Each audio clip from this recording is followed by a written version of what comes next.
Well, good morning, good evening, good afternoon, wherever you are, and welcome aboard to Dreamy Dreamland with Sensei Alba.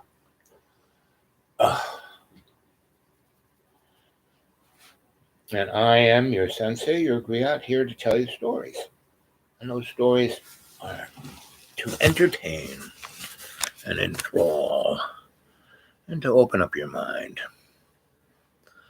Now, I'm not here to tell you to believe in anything because I don't believe in believing. And I don't disbelieve anything either. I just think that belief as a structured mechanism is an obstacle to freeing oneself, right? And philosophy is an interesting little bailiwick, but people can get so hung up in philosophy, right? Now, I read everything, and I appreciate people's points of view, right? And I don't really, what I exist in is the now, and that's the topic of this YouTube tonight. It's now, right? And we're not here,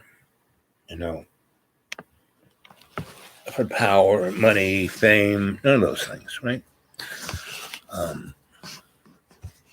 And the Platonic idea of this is a sandbox, we do our best, and then we move on, right? Well, what do we move on to? That's an unknown, there's lots of, social, political, religious beliefs in that, and I don't know, so I don't believe in any of those things. What I do have is an appreciation of love, right? Love's co-creation, and that is the thing that has enabled me to have an amazing life, because I feel like an abbot, hey abbot, in a seminary, in a sanctuary. Really, this is more the sanctuary rather than the seminary. So that seminary is more a place of business, right? Of mind control, where the sanctuary is a place of meditation and deep contemplation. And so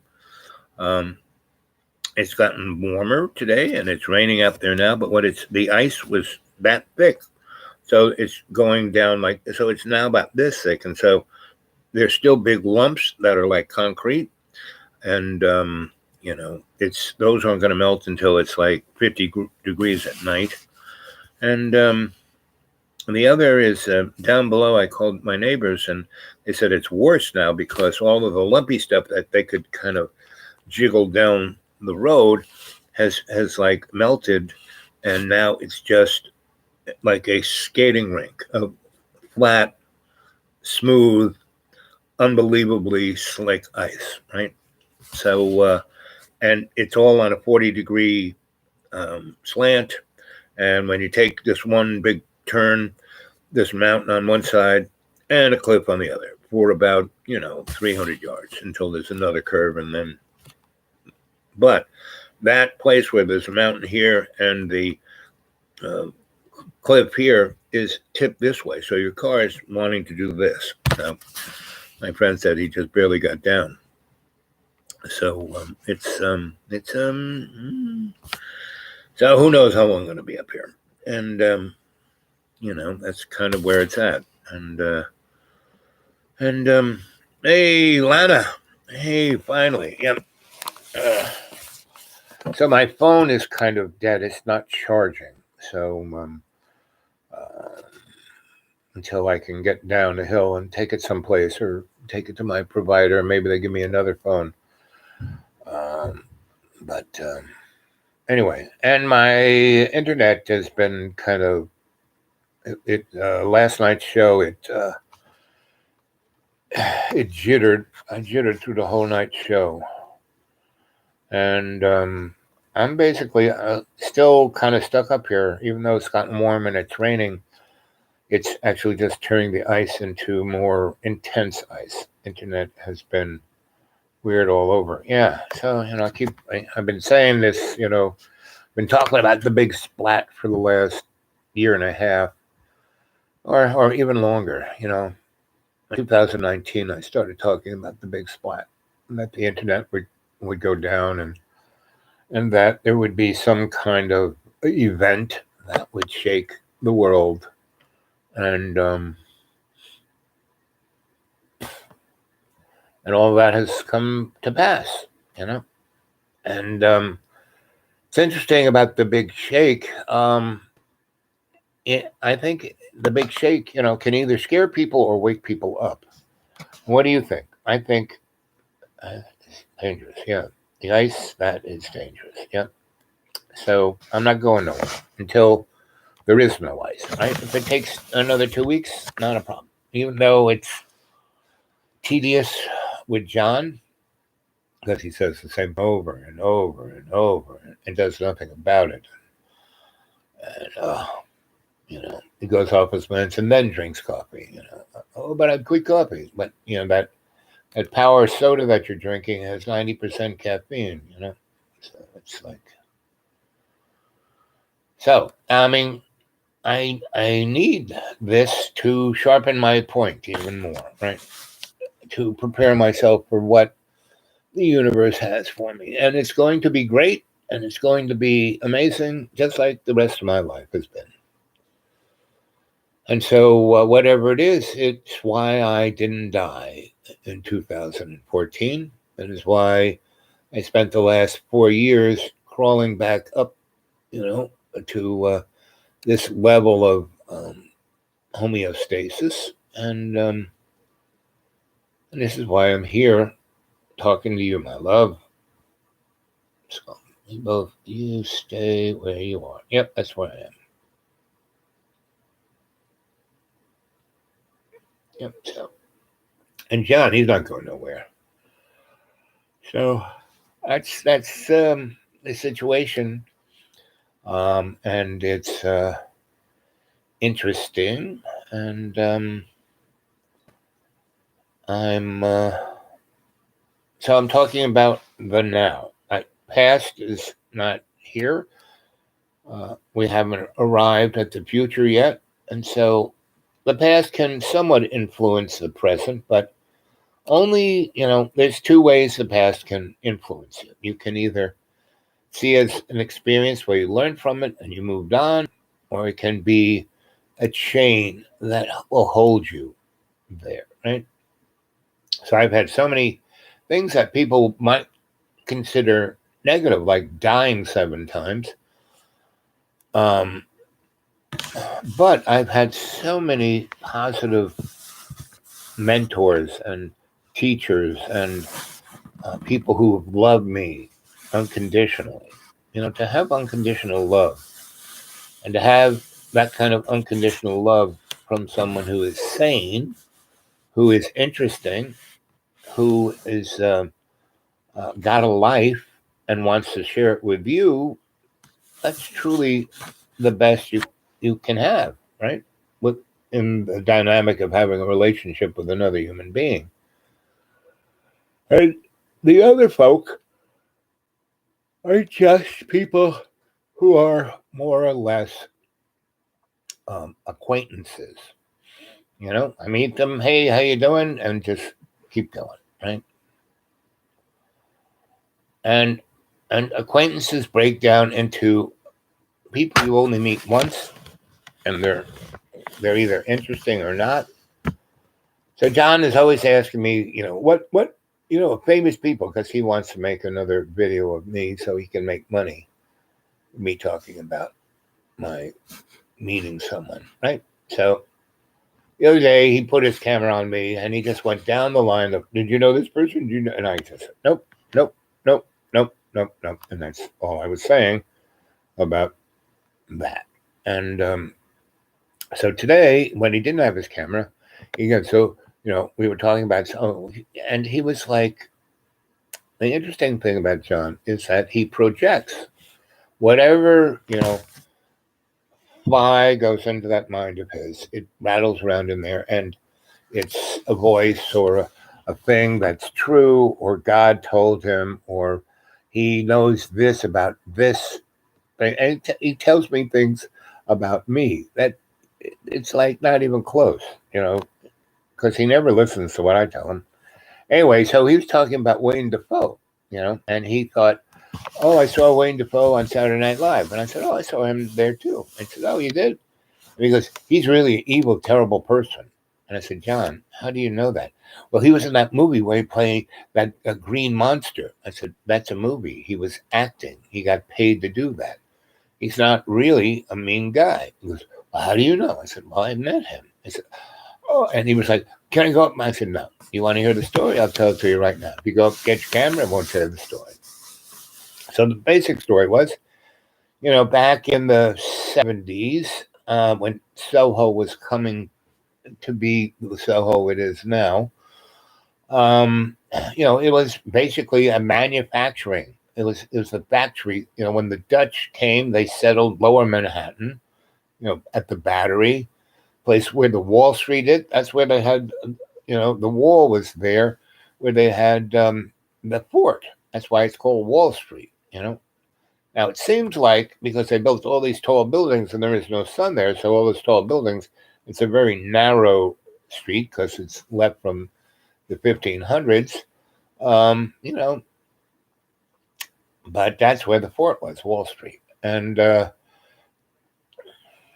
so the west side was where the farms were, east side was where the workers lived, and New York City was pretty much from the Battery to Houston Street or Canal Street. Canal was a canal that also was like a military. They dug that between the East River and the Hudson River, and so it allowed boats and ships. I mean, it was kind of a stream. They widened it. They turned it into a canal. It was like the definition of of the business area, and they had.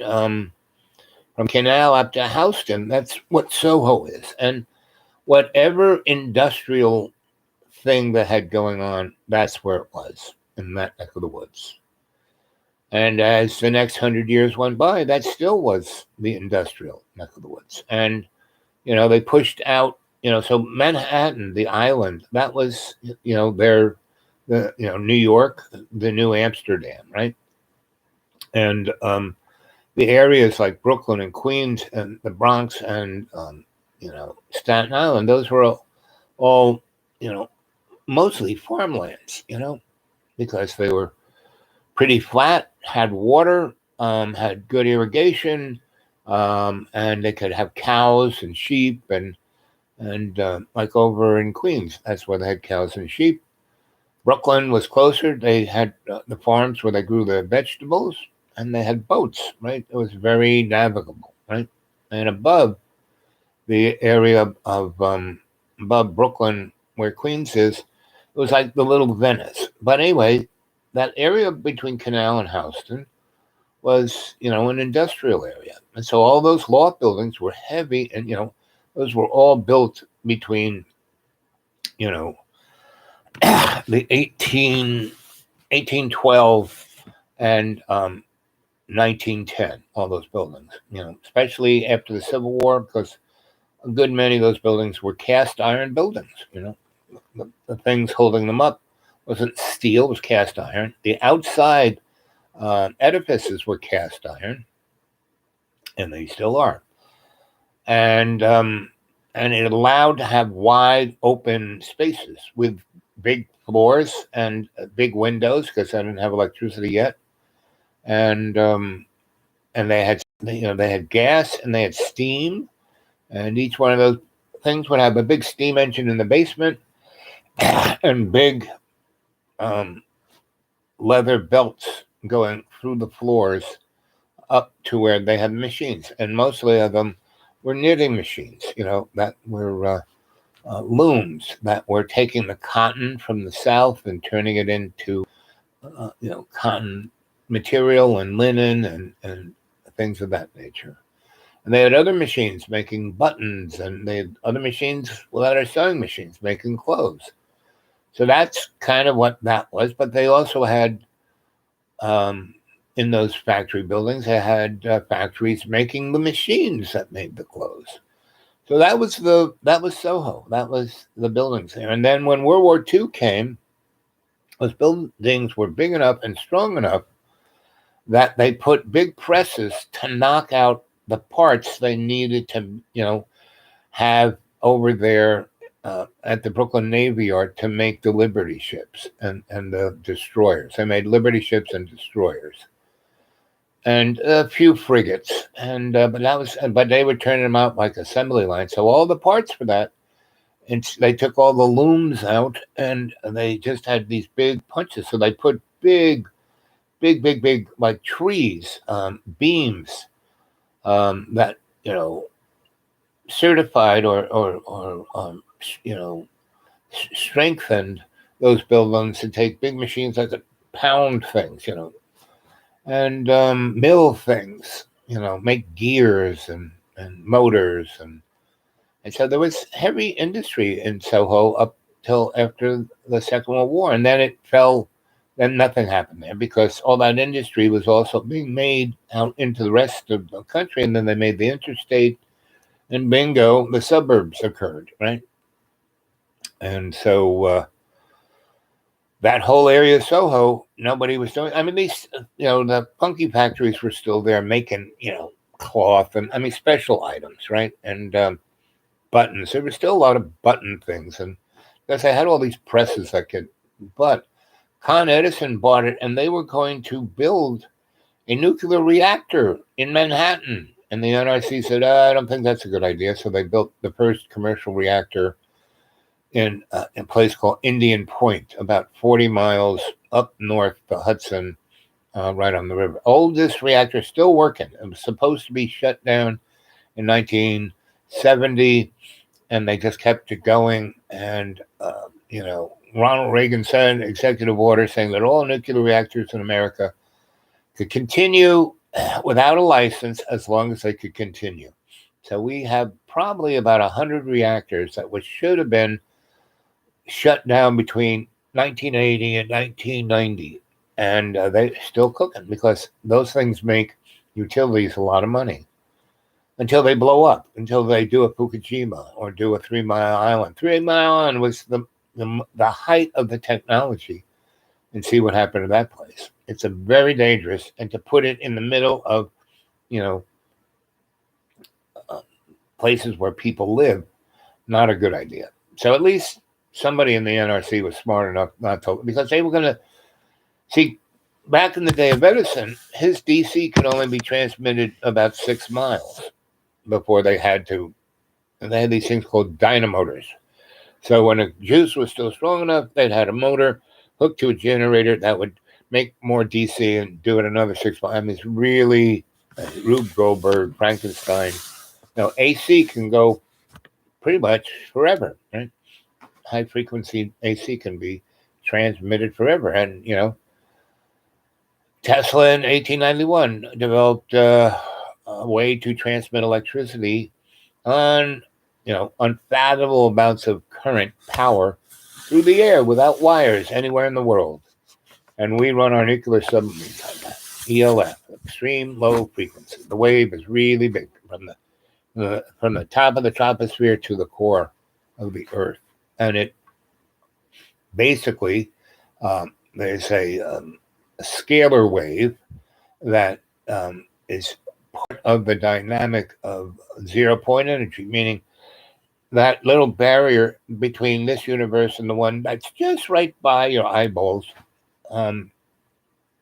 is a scalar wave. And Tesla learned how to tap it. Like put a little hole in there and pull out as much juice. It's called zero-point energy. And he did that between 1886 and 1891. And he built a commercial size, industrial size demonstration in Long Island called Wardenclyffe. And that's exactly where the Long Island Lighting Company put the Shoreham nuclear reactor, I mean, right on top of where the footprint of that was. And right in the corner of Tesla Avenue and 25A, right in Shoreham. And it was built by a bunch of mobsters. And if it ever had turned on, it would have killed a lot of people. And, here we are, I don't know, 22 years since 9/11. If the alleged conspirators of that really wanted to do something, if they had taken one of those aircraft and flown it into, any one of a number of these, commercial power plants that should have been closed, 40 years ago. I mean, they're all an accident waiting to happen. There are a bunch in California that were built right on top of the San Andreas Fault. Good idea. Diablo Canyon is like, oh man, please. And then there's the one that where Nixon lived. That one is,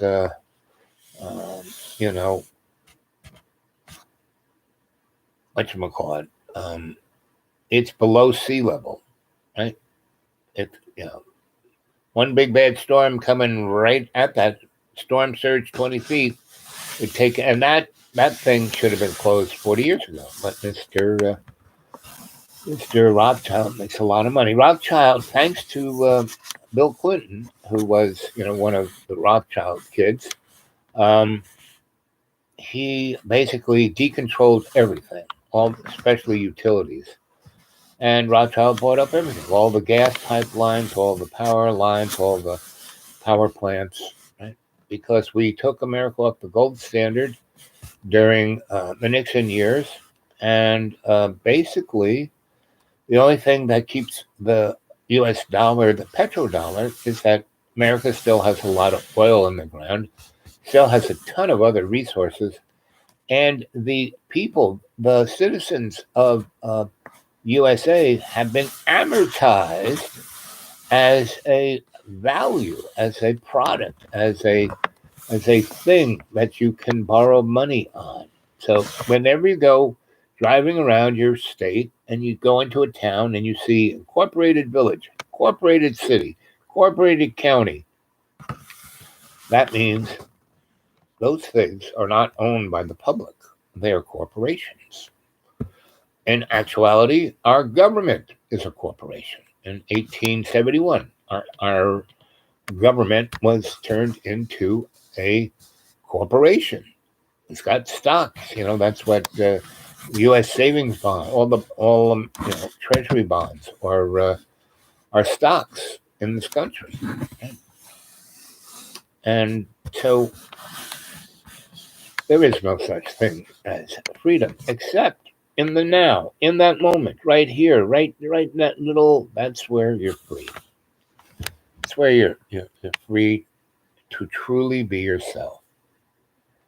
That's why Lana and Lynn are so great, is that, and so is Jamie, and so is Fish, and so are all the cadre, is because you guys, when you're on the chat, you're in the moment. You're being free.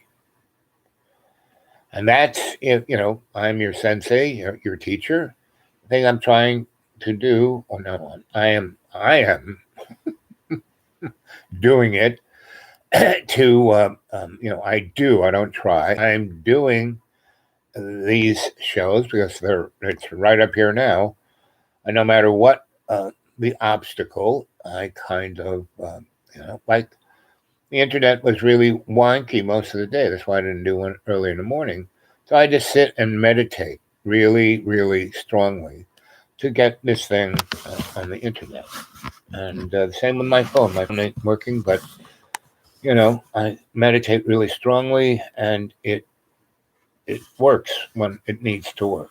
So, and I'm here as, it's like I'm a monk here at John's, right? And up at the school, at the Hill, right? And so I'm, being energetic, right?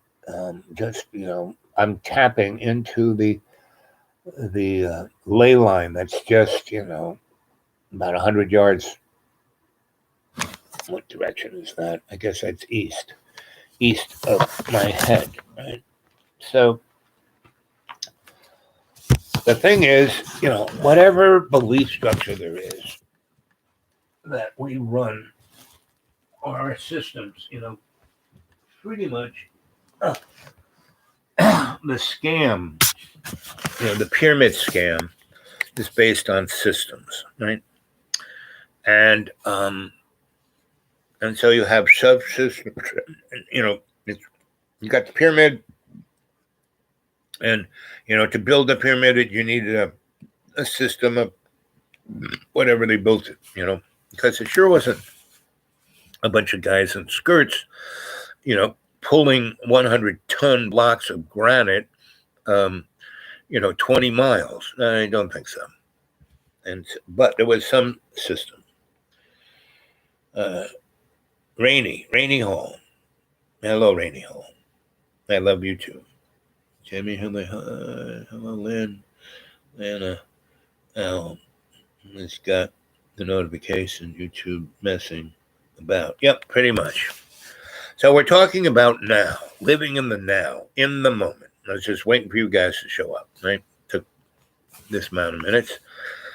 And, and pretty much I'm just, I'm putting the button subscribers, and I'm having them, tell you your this is going on within a minute of me going on, right? So keep loving, right? That's the most important thing about being in the moment is love's co-creation. That's what it's about, right? So all of the other distraction shit, how am I going to pay my bills? Blah, blah, blah, blah, blah, blah, blah. That's all it is, right? It's a distraction. It's a shadow. We were talking about the shadow last night, right? And, who knows what evil lurks in the hearts and souls? Only the shadow knows, And the shadow in this, being in this, the meat puppet, the shadow has a value in that if everything was photonic light and there'd be no shadows, there would be no depth. Everything would be a flat screen, right? So when you go into your Akashic record, you see the big, there's a book, and then, once you evacuate all your anger, your fear, your angst, your self-loathing, you close the book, you open it up, you see it's a, Rorschach ink bling, you blow it again, then it's a big screen, and you see what that Rorschach was. It's translated, right? Bingo, picture, right? 28 little screens all around. That gives you the definition, all the different angles, but it's still two-dimensional because it's photonic light. Now, incandescent, shadows. Photonic, no shadows. But within the construct, if you go read the works of Wilhelm Reich, he's talking about orgone energy, right? And orgone energy is the scalar equivalent. If you wanted to, like, you can measure ohms and volts and amps, right? In electricity, the EMF, the electromagnetic force, that's the volts, and that's like the water pressure. Amps are like the potential work because it can be, like 10 amps or 10 amps is 100 watts. 1 amp is 100 watts. 10 amps is 1,000 watts. So at 110 volts, you multiply it. 10 times 100, bingo, that's how many, you got 1,000 watts. And watts can be brought into horsepower or coulombs or lots of other things that you measure work being done, right? Amps, potential, volts, power of the pressure of the electromagnetic force. Wilhelm Reich, orgone energy, scalar is that. So it's scalar is this unimaginable resource of power that is never ending. You know, you might call it God or love or what do you want to call it. And Wilhelm Reich discovered the biological, Tesla discovered the scalar wave, which enabled him to have radio, microwave, radar, computers, and unlimited amount of electricity without burning anything, and being able to transmit it anywhere in the world. Everything Star Trek came from Tesla, right? And he developed that stuff, between 1881 and 1902. We had Star Trek right there. But Mr. Morgan, Mr. Rockefeller, Mr. Getty, Mr. Rothschild said, no, we can't make, if we have unlimited power, everyone can, have food, housing, transportation, power, unlimited, and health, perfect health for as long as you want to live. How can we control them? They couldn't. There'd be freedom. And we've had that. And before then, back in the days of Newton, they kind of discovered that. Between Newton and, Ben Franklin, they rediscovered the same thing. They didn't quite have the math or the technology, but they had the understanding. They called it ether, right? The power of the ether. And before then, the Greeks understood what it was because they saw the Egyptians having it. The Egyptians got it from Mesopotamians. Mesopotamians got it from the Phoenicians. The Phoenicians got it from the Atlanteans and the Lemurians. And they got it from the guys before them, meaning humans have been, or the species of human has been around for at least 1 million years, but maybe not in this mud puppet version, but something close to it, like a mammal, right? Mammals have been here for at least at least 1 million years, if not longer, right? And so our brain is made from a reptile, and then a simian, and then the mammalian brain, and then we have these other chunks like our pineal gland, right? And the thalamus. And these are glands that are like way evolved.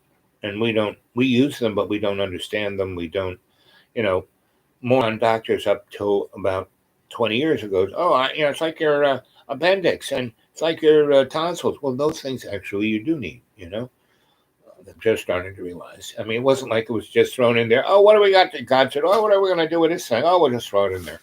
No, these all have uses. And that is the problem with our present sociopathic world, is that people actually believe in the shit that's in a textbook. They actually believe in stuff like, getting the shot. I had to get the shot. I got my 2 shots because I looked at it and I said, okay, I'm going to be 72 soon.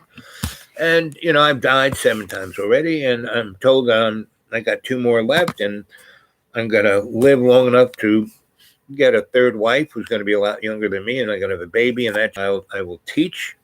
And so that's at least 20 years. The other thing I found was that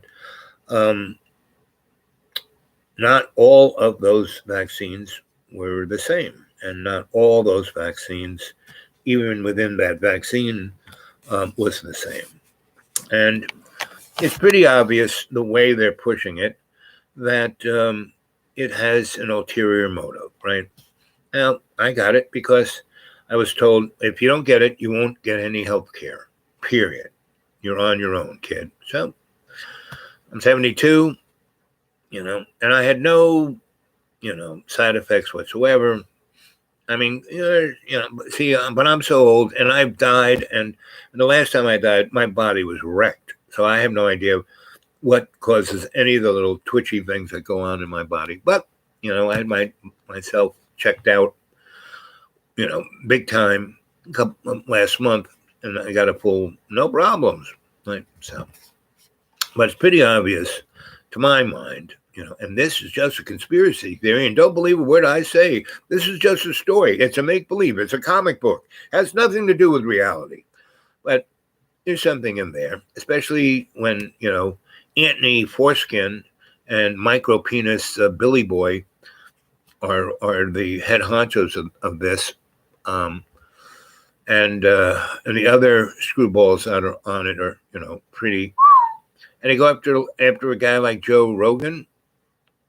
Right, who's just a guy like me. He just has 11 million people watch his show at a time. So it's obvious that there's but my take on this, my perception of this is a good thing. And as long as you've been hearing me talk about the big splat, which was, I started the show in September 2018, 2009, early 2000, summertime 2019. I was talking about the big splat, that something was going to occur, that the internet was going to go down. That's kind of when Elon Musk started putting his satellites up in space. And that was pretty much these. And if you ever go to the Georgia Stones, that pretty much says, we want to get rid of all the human race except for 500 million that will use as slaves, and us elite reptiles will just, this will be our place, and that'll be it. And so just look that up on good old Google, Georgia Stones. It was built like in the 70s or 80s before the interstates over in Georgia and that neck of the woods were put up there, like out in the middle of the woods. Some guy who no one knows. He started an LLC, right, and then made it a nonprofit, and then he bought like 200 acres, and he cleared out a 100-acre square thing, and took all the trees down, bulldozed it up, made it flat, and it's like the pyramids. Meaning, it's definitely the way the lot is put on Earth. Its corners are, it's almost Masonic, pointing in certain geographical and planetary kind of alignments. And then there's these stones, and they're kind of like Stonehenge, but not. They're very specifically. And he went to a guy who was nearby there, who did tombstones, and he said, or the person who represented the people who did this said, "Okay, this is what I want, and these stones have to be this shape, and they have to be this high and weigh this much. They have to be granite, and they have to be placed, on this kind of foundation, and this is what I want written on them." Right? And it's like the 10 Commandments.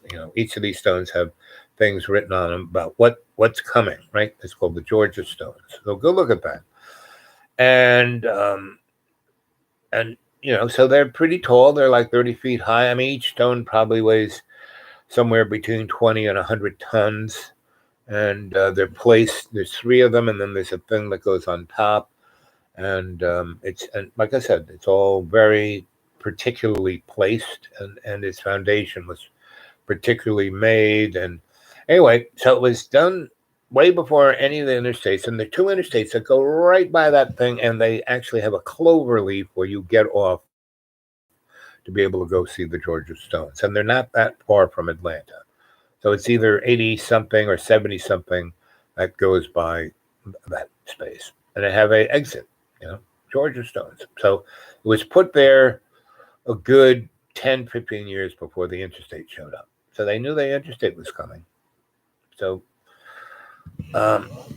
these guys, they have, a real attitude about the universe, like it's theirs.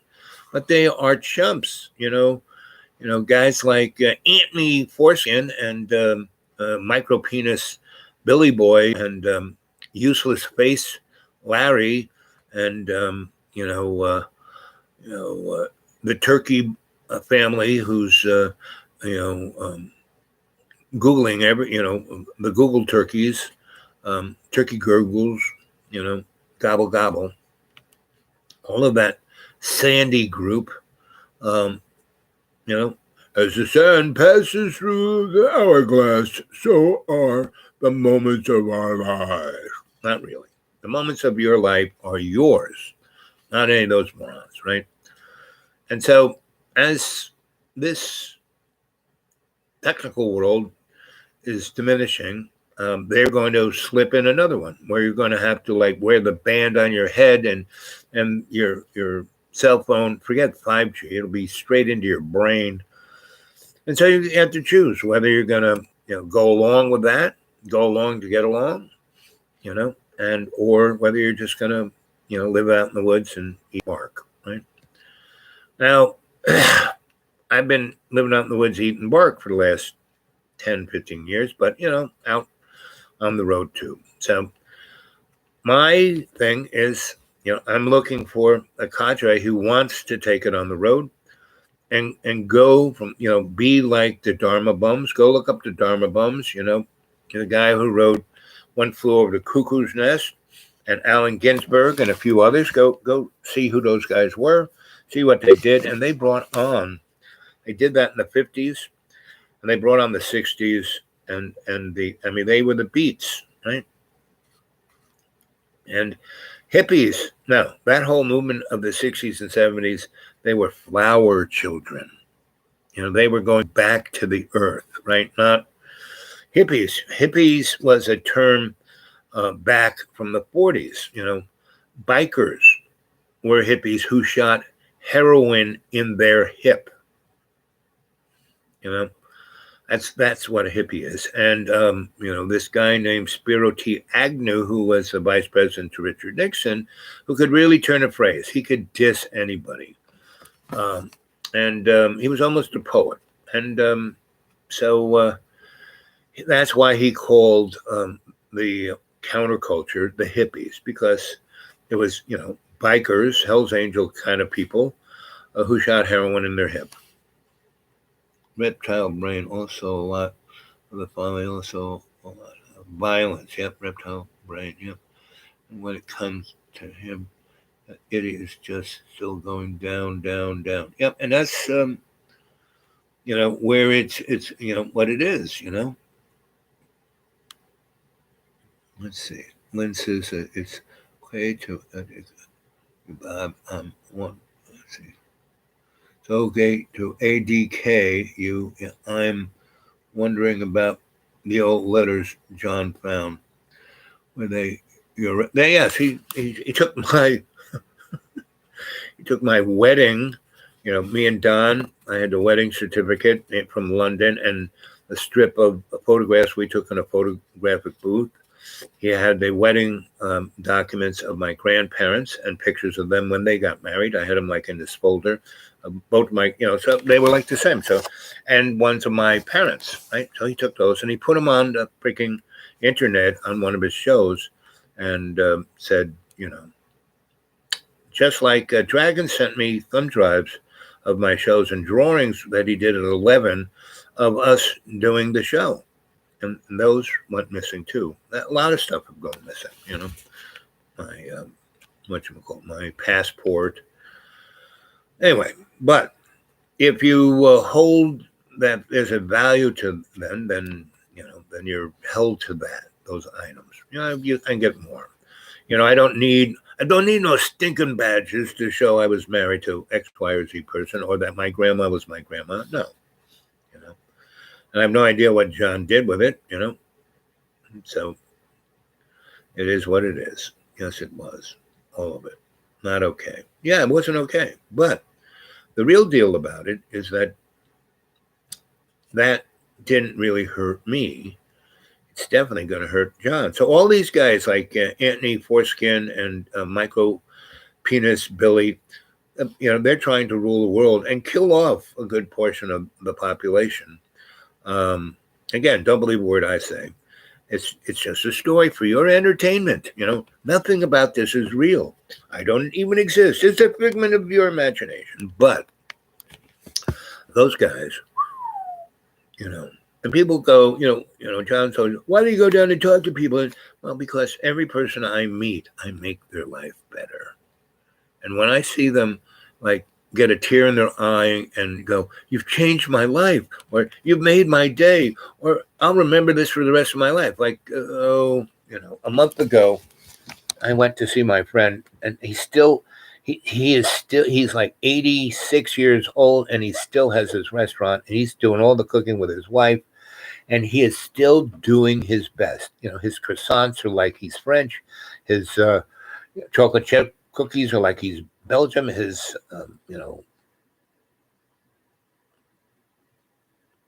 what are those things called? Bagels. His bagels is like he's Hasidic, and he's from Korea. And everything he makes is amazing. And his place is still, and the coffee is still the best in town. And it's really not that much more. It's maybe 20 cents more expensive than it was 10 years ago, right? And he's not cutting on the, just so many people come in. He does such volume, and it's just him and his wife. He owns the place. He doesn't have a big overhead. And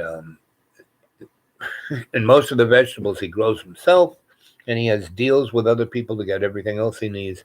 So he keeps his, by being a good businessman. Anyway, I went in there, and I was having my favorite breakfast: a sausage, egg, and cheese croissant, and a shrimp grits, egg, and cheese croissant, cup of coffee. And when I get the coffee, he gives me one chocolate chip cookie. House, and I go at my table, sit at the table, and it's a big long table, so I can put books and everything all over the place. There's nobody in there, and eat my cookie, and he brings me that, and he has the best potatoes. Right? He showed me how to make them.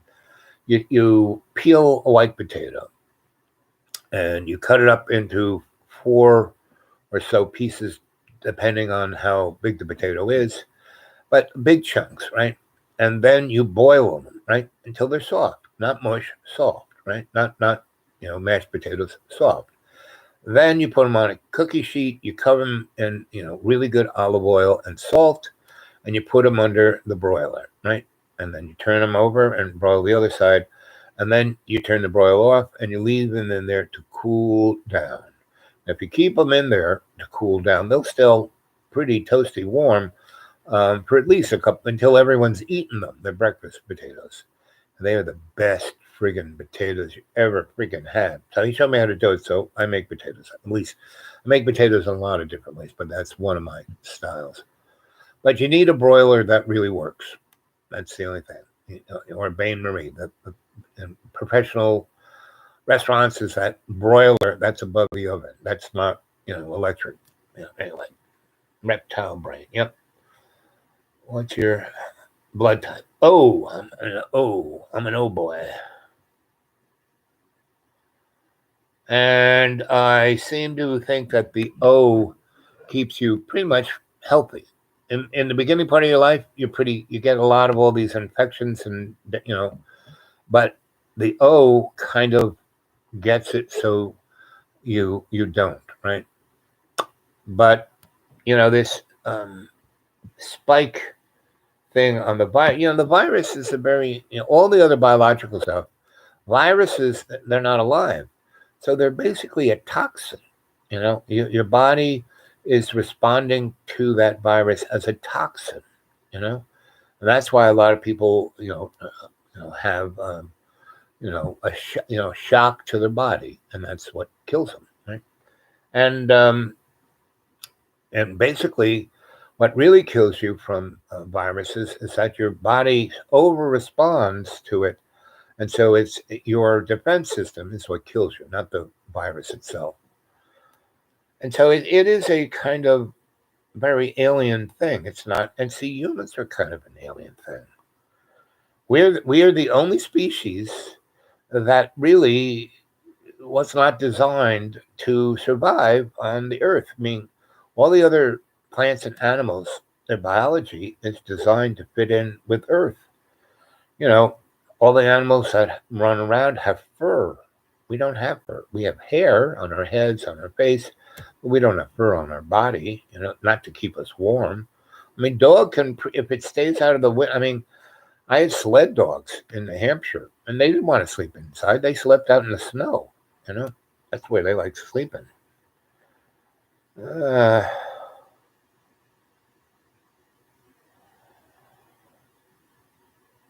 Joe Rogan. So Joe Rogan's interesting because everybody who makes it big in media, there's somebody's bitch, right? And so, but and he was a dime store comedian, at the strip mall, and then he hosted a General Electric TV show on big channel, NBC, Fear Factor, and then he went back to being a dime store comedian, and then he started a podcast, and within a year he's number one dog. And he does the same thing I do. He talks for 3 hours. He interviews people and he has conversation. That's just what I'm doing. I'm having conversation with you guys. Yeah, and and it's So when I see things like the other night when we finished up, it was about 3 hours. 80 people watched. So and I quit relatively early, like maybe 10 o'clock.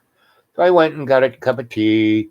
I washed the floor. I cleaned the house, and I went home and I went to bed. And I went online and the show was up there, and it said only 18 people watched. It's like, I mean, so what? Because the people who watch. It's the quality level of the observer, not how many. I'm not making any cash out of this. And hey, here we go. A good point. Hey, there's 3 of you watching. Here it is. Go to my PayPal and throw something in there for my birthday. Whatever. I don't care. Something. Doesn't have to be a lot. Just something. And and when they ask who loves you, baby, you say the dude awake 42 at Gmail. Dude awake 42 at Gmail. And come and talk to me on my email because that's where we can communicate. Now, my phone, until I can get off this hill, it works when it wants to work. So I'm not too able to talk to you folks who I talk to as readily as I like to talk to you, because it works and then it doesn't. That's the thing with, it's not charging. Sometimes it does. Sometimes it does. It's very twitchy. And when fear actually came to him,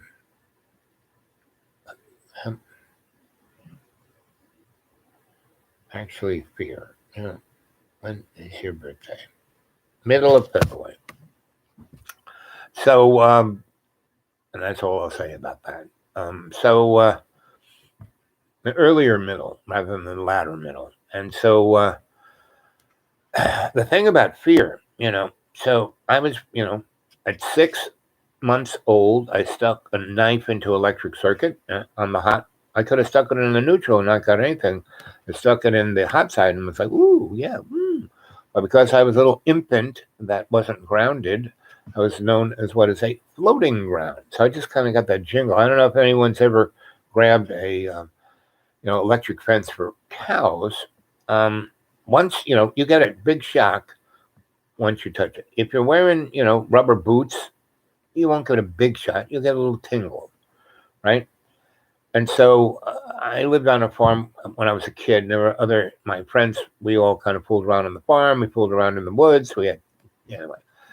And we would go to a place where people would be, and we, the bravest of us who had the biggest rubber boots would, grab a hold of the electric fence, and then someone would, we'd all have good rubber boots because, what do they call it? Wellies or mucklucks or that kind of boot. And we'd all be getting a little jingle. And then when somebody would walk up to us that who was an adult and who, didn't have mucklucks but had like leather shoes or less, we would touch them and they would get blown across, the forest because they would get the full jolt of that electric fence. Well, it wouldn't kill them, but it would, and that's what it does to horses and cows. That's why they don't go near it. One time's good enough, and they tell the other, don't go near that thing. So I was an infant taken away from my reptile family, and I had nothing to do with them until I was 6. Around 7, I went back. By the time I was 8, I went to first grade, and then the nun murdered me, and I spent about 6 months in the hospital, and being taken care of my guardian angel, Dr. Black, who saved my life when I was born, and a couple more times when I was younger. And then, I went off to stay with my godfather, Cardinal Cushing, in, the cathedral of right on Fifth Avenue, across from, the Rockefeller Saint there, which is known as St. Patrick's Cathedral. And the whole front, the entryway was taken from another church that was downtown, and that church that was a real powerful church, and they took the entryway of that and put it on the front of St. Patrick's because it had Sitchins on it. It had real magic. And you go into St. Patrick's Cathedral, it's gigantic. It's a cathedral, right? But that's only a third of the whole friggin' building. The other half is, underground. It has its own catacombs that are pretty bizarre. And so as a kid, I used to run around in there. And there were all these priests down there who were, basically adepts. They were masters of mystery, of the Catholic Roman Church. The Roman Catholic Church had their own mystery schools, right? Vatican is woo baby, and so and they're all magicians. All that stuff is black magic. The mass, that's a black magic ceremony, right? And up until the 60s, when they turned it into ceremony light, it had candles and incense and all kinds of whoop-de-doo kind of stuff going on. And so, then I spent, 3 years of that and 2.5 with the Marinols in Garden City. So I didn't go back to my parents until they moved, got the big house, beautiful estate out near the Hamptons, And again, I hung with my friends. I didn't, hang with my family. And all my brothers and sisters, there were 2 that died before me. And so it was like 4 years between the last youngest one, Piggy, and me. And so, and my older brothers and sisters were in high school already, not having anything to do with me. My oldest brother, he was cool. We shared a bedroom for about 3 years. And he was he was a nice guy. Still is, but he spent 40 years at the, trying to be, the cardboard cutout of my dad. And that didn't work out too. I mean, he's, got a lot of money, but not the happiest guy. I mean, he is still the good guy that he is. But he's been so psychically traumatized by living with my family. And see, I escaped all of that. I really spent very little time with them, right? Most of them, my grandma, my Aunt Gracie, my Uncle Steve, my Uncle Leo, people who were really guardian angels. And then I had a ton of other, once they moved to New York City, and I was there, and the place out in the Hamptons, not quite the Hamptons, just before the Hamptons, Glen Cove, and we lived east of that, near Oldfield. So there were all these gigantic estates, and they were like, so there was one right next to us called the Anderson Estate. And Mr. Anderson, he had his family built the largest paper company in the world. And everyone in his family, all his brothers, his sisters, his cousins, his nieces, his nephews, his own kids, his wife, everyone frigging died. There was nobody there. It was the board. But he had more money than God.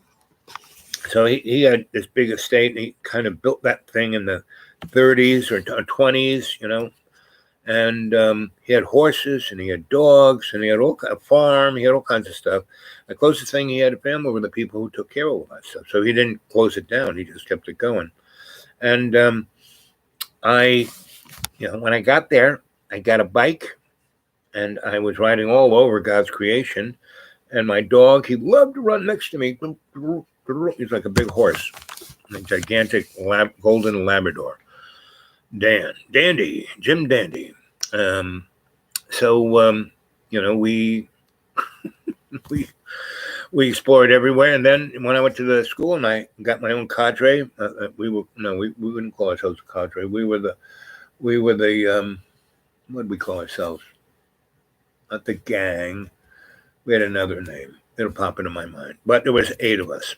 But on that estate, the guy who took care of doors, he had a son named Desmond. The guy who took care of horses, not Nora, started with Natalie. Nat. And so we were the crew. That's what we were. We were the crew.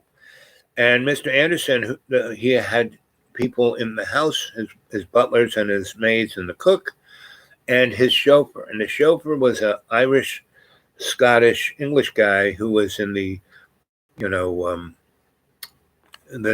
the SEAL teams during World War II of the English. It's OSS or something like that, or some other name they have for it.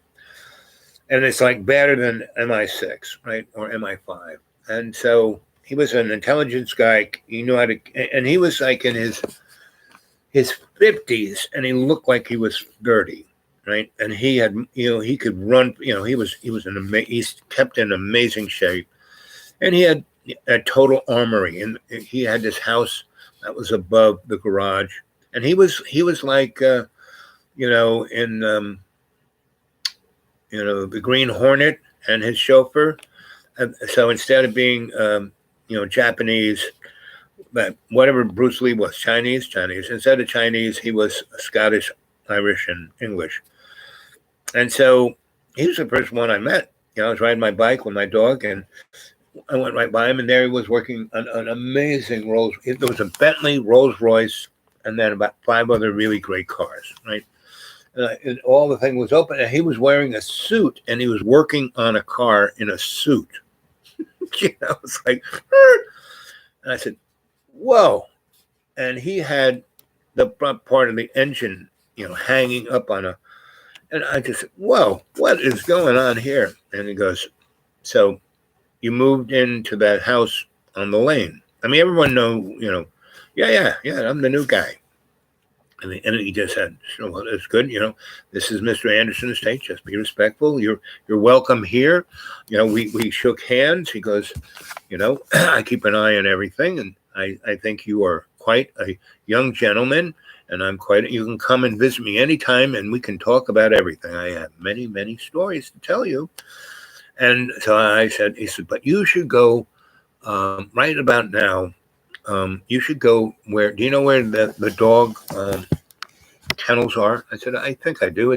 You take the right here, and then the left over there, and then right again, and it's like right up behind the big house. He goes, yep, that's it. And there's all those, kennels, outdoor things where the dogs run around. He goes, you'll find Desmond. He'll be feeding them right about now. You should meet him. He'll be a good friend. He needs a friend like you. And I said, okay. So I said, see you later. It's Terry was his name. See you later, Terry. I called him T. He said, you can call me T. My name's Terrence. And you can call me T. Okay, T. So he was the first guy I called by his first letter of his name. And then I kind of got into it. And he was a man in black. I mean, he wore black all the time. White shirt and black everything else. And he would wear his chauffeur hat. He liked his chauffeur hat. He wore it. I said, why do you wear that thing? Oh, I like it. Protects my head. Anyway, so I rode, and I met Desmond. And Desmond was a little autistic / Asperger's. But it was a nice combination, meaning he was really smart, genius level. Really smart. He remembered everything you ever said to him. He remembered everything that ever happened. He knew what day of the year it was that you give him, a date and he'd tell you what day it was. I mean, he was pretty amazing, and he was always up, always. Hey, so and I drove my bike, and there he was feeding the dogs in these kennels, and I said, "Hey, buddy," and he turns around, he goes, "Are you the new kid who's on the lane?" I said, "Yeah, my name's Al." He goes, "My name's Desmond. Will you be my friend?"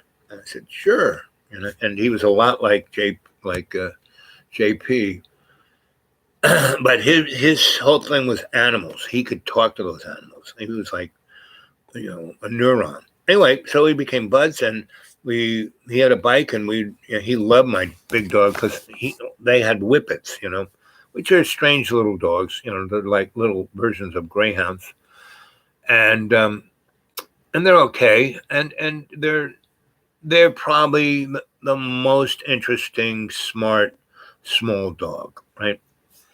And they're ratters. They got these claws to dig and run after things. So that's what they were bred for. So they were always digging holes, and so they were interesting. And Desmond, there were like 100 or so, and they bred them and sold them and did all that kind, right? So we would ride all over the estate. Was 10 by 10 mile square, gigantic place, and farms, and so one day, a week or so into being Desmond's best friend, because he had no friends, and he just read books. Mr. Anderson had a gigantic library, and T would teach him, as what a teacher would teach. And he didn't go to school, and he was a big kid too. So he was about 6th or 7th grade. I was in 3rd grade, and we just got along great.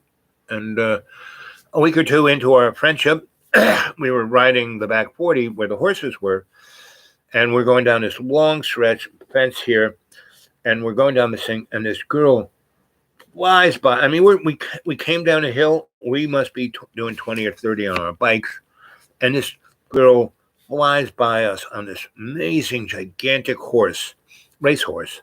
And she's a little girl, and she flies by us like we're standing still, and it's a big, long straightaway, at least a mile. And so she goes around, and it's a paddock, and it's a big paddock, mile long, and all the way around. And before we even get a third of the way of that mile, she comes around again.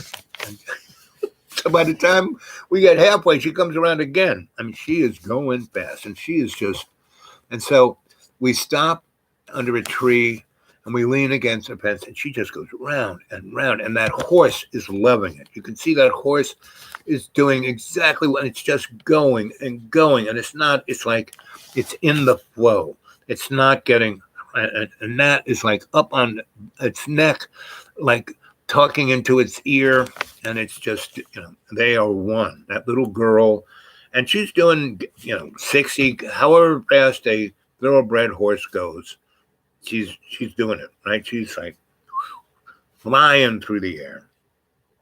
And all the things that all those stories I just told you, you know what they symbolized, or expressed or showed within a griot story?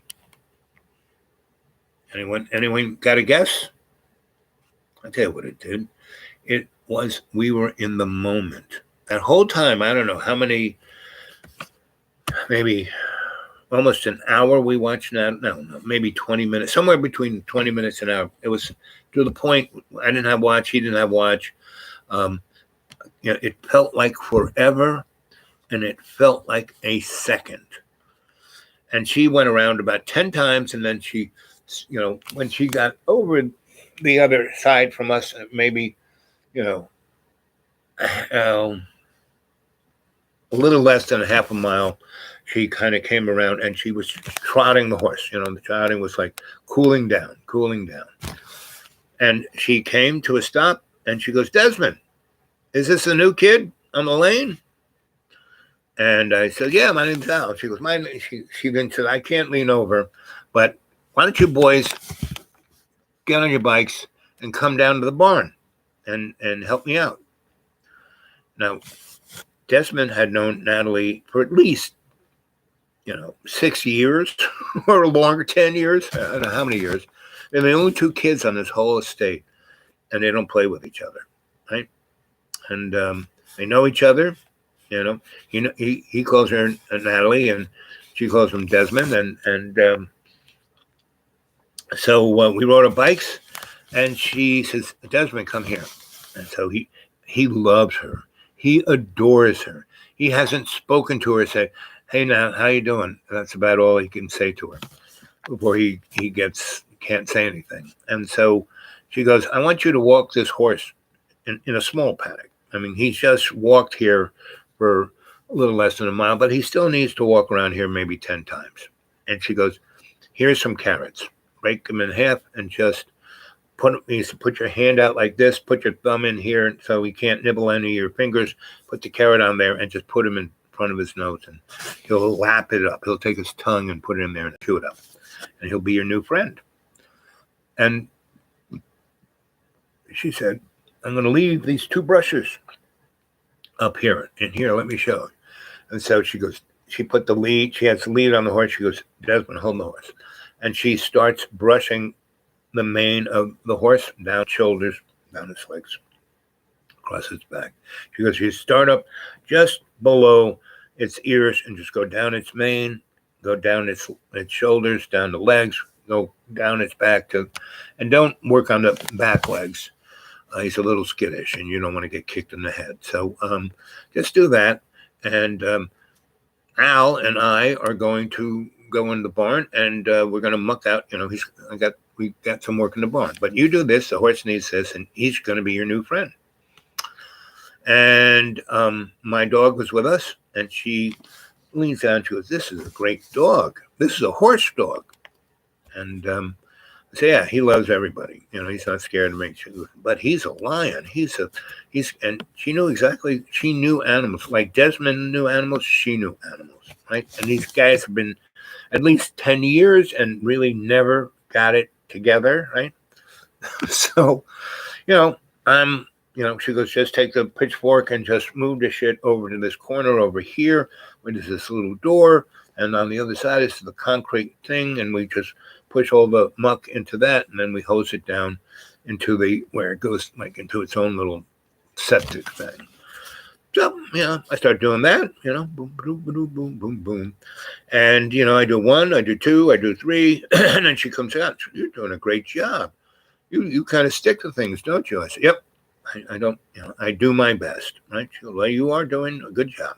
Here, I've done the other one, so this is good. Most people can't even do one. You've done 3.5. Right?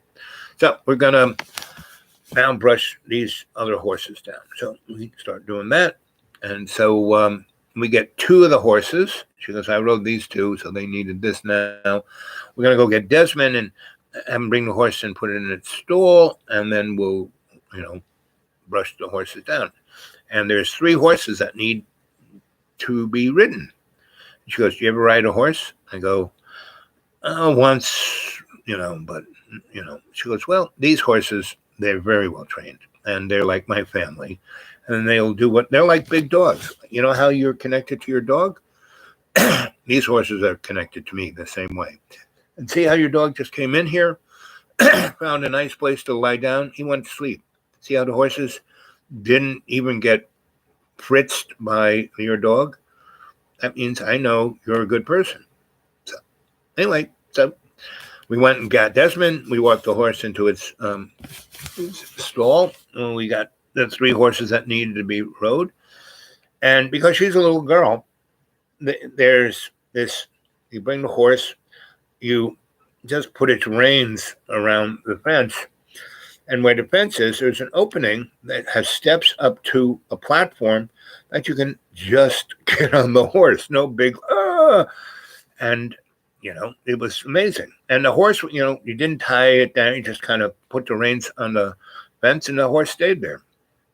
And so she, got Desmond. Desmond had ridden horses, so he was not, about it. He had done it. I rode one horse, and so I wasn't. And I kind of was around horses, and they liked me, I liked them. So she introduced us to the horses we were going to ride, and so we went out to that big paddock, and we did not ride like and she didn't ride really fast. We just were doing a nice little gallop, and a walking and a gallop and a walking and talking. We're just talking, went around.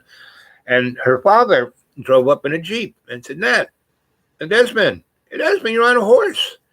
And he said, yes, sir. And he goes, and who's this? Oh, is this a young guy on the lane? And I mean, everyone knew who I was before I was even introduced. And yes, wow, he's really nice. His name's Al. And it's really, we fit really well together, the three of us. And she didn't say, all those years that Desmond, we didn't quite fit. We did. The chemistry was quite interesting, the three of us. You ever read Childhood Zen? There's the culture. There are three. It might not be child. There's another book. It's a sci-fi book around the same time Childhood Zen, where instead of a man and woman making a baby, there were three: a female, male, and then the third one that delivers the baby. So we were like that, and it was quite interesting. So, and that was the summertime. I hadn't started school yet. And we had a great about 5 weeks of riding horses. And I had so much, it wasn't just a big field. They had places where you could ride the horses because I used to hunt, And so they had horse trails all through the, hundreds and hundreds of forests. So we tried, and the horses like that too. And all the horses knew how to do it better than I do because we were trotting along through the forest, and there was a tree down, and the horse just kind of jumped over. He just took me right over it, and it was like I was seeing it. I didn't freak out. I just kind of, I got the saddle that had the horn on it, that you could hang on to. Both Desmond and I had that. She had her own super light, racing saddle. We had like working saddles. And all three horses just kind of, they didn't step over it. They were trotting, and they just kind of jumped right over it. And it was more than just a thing. It was like they had to go over 3 or 4 feet up in the air, and it was no big deal. And so I really, that 4 weeks, pretty much all we did was ride the horse and play with the dogs, but the whippets were not as fun as those horses were, that's for sure. We did go to Desmond's dad went and showed the dogs, and we went and did American Canine Whoop-de-Doo show in Garden City at a big hall, and we walked the dogs around a circle. We did do that. And but the second week, it was summertime, so it was when we went out riding, and we were hot. We had been in the sun mostly, not so much in the woods, and we were hot. So we dressed the horses down, and she goes, "Let's go for a swim." And I said, "Where are we going for a swim?" "Oh, Mr. Anderson's got a gigantic pool and a diving platform. It's really great. I swim there all the time. It's okay. We can swim there." So we kind of get on our bikes. She had a bike too, and we rode our bikes over there. And we came not from the front of the big house, but from her side of where the horses were. And they had a little road that went up the back of where the pool house was. Like you had to fix anything with the pool, you went up that road. So we rode our bikes up there, and we dropped our bikes off, and it was a big lawn between where we dropped our bikes off and where the pool was. And so she drops the bike. She's first. She drops the bike. She's running towards the water. And as she's running, she is just stripping down to the bare nothing, right? And dives in the pool. And we kind of not run like she did, but come there and stand by. She said, "Come on, you girls, take your clothes off and jump in." So I had no problem doing that. So I did that, and I jumped in. And Desmond, he was a little more So he kept his underpants on and his socks. I don't know why his socks, but he kept his socks on, and he jumped in the pool and we swam around. And T showed up. He was looking at us. He goes, so he used some kind of English term about naked da da da da da, and he kind of chuckled and he goes, guys, um, no one's seeing you, but if any of the staff comes out, some of them are, have modesty. So why don't you guys go get some bathing trunks in the house? And that swim house was like a house, and it had a living room, kitchen, amazing patio, porch covered, and bedrooms upstairs. So anyway, if you're having a party and you want a little more privacy back in the 20s. So anyway, you could see this place had a lot of kick-ass parties. So we went up there, and it was, Natalie, and she was older than us. She was probably 11. I was, she was probably even older. She might have been a teenager. She might have been 13. I was definitely 10, and Desmond was somewhere in between. Maybe I was younger. However old in third grade, maybe 9, somewhere there. No, it was somewhere between 9 and 10. I was. Desmond was like a year or so older than me. And Natalie, she was definitely old because she was a young lady. And she didn't, she had hair under her arms, on her hoo-hoo. It's like we were still,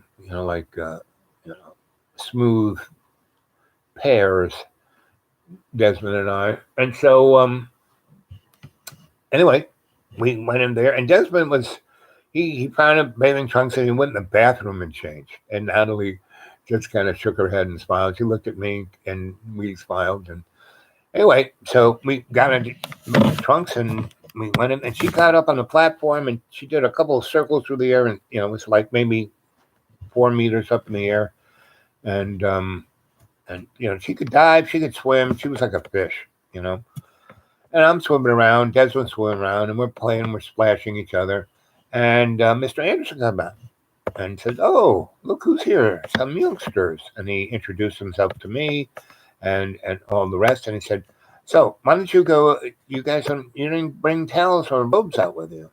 Well, when you're done, I'm going to go in there and get some towels and robes for you. And then I'm going to go ask Cook to make us a nice lunch. And we'll have a lunch. I would love to have lunch with you." And so we did. Underneath the covered patio and this nice table and nice chairs, and Chef brought out some nice sandwiches and cookies and fruit and iced tea to drink, and really great sandwiches. And so we talked and talked and talked, and he basically asked me questions about who I am, where I'm from, and he already kind of knew the 411, and he knew all about my dad, and all of the above, and because my dad had been a football hero in New York City and Long Island, and my grandfather is pretty well known, and is the barber surgeon, and so they knew my story, and he also knew that all the stuff I had gone through, and said, he kind of looked at me because you don't really, I heard what happened to you in first grade, and your head had to be in a vice for a year and a half, and you couldn't speak, and Desmond didn't know this, and Natalie didn't know, and he's just telling them all the stuff I've gone through, and they're like, "But he's so normal, he's so nice."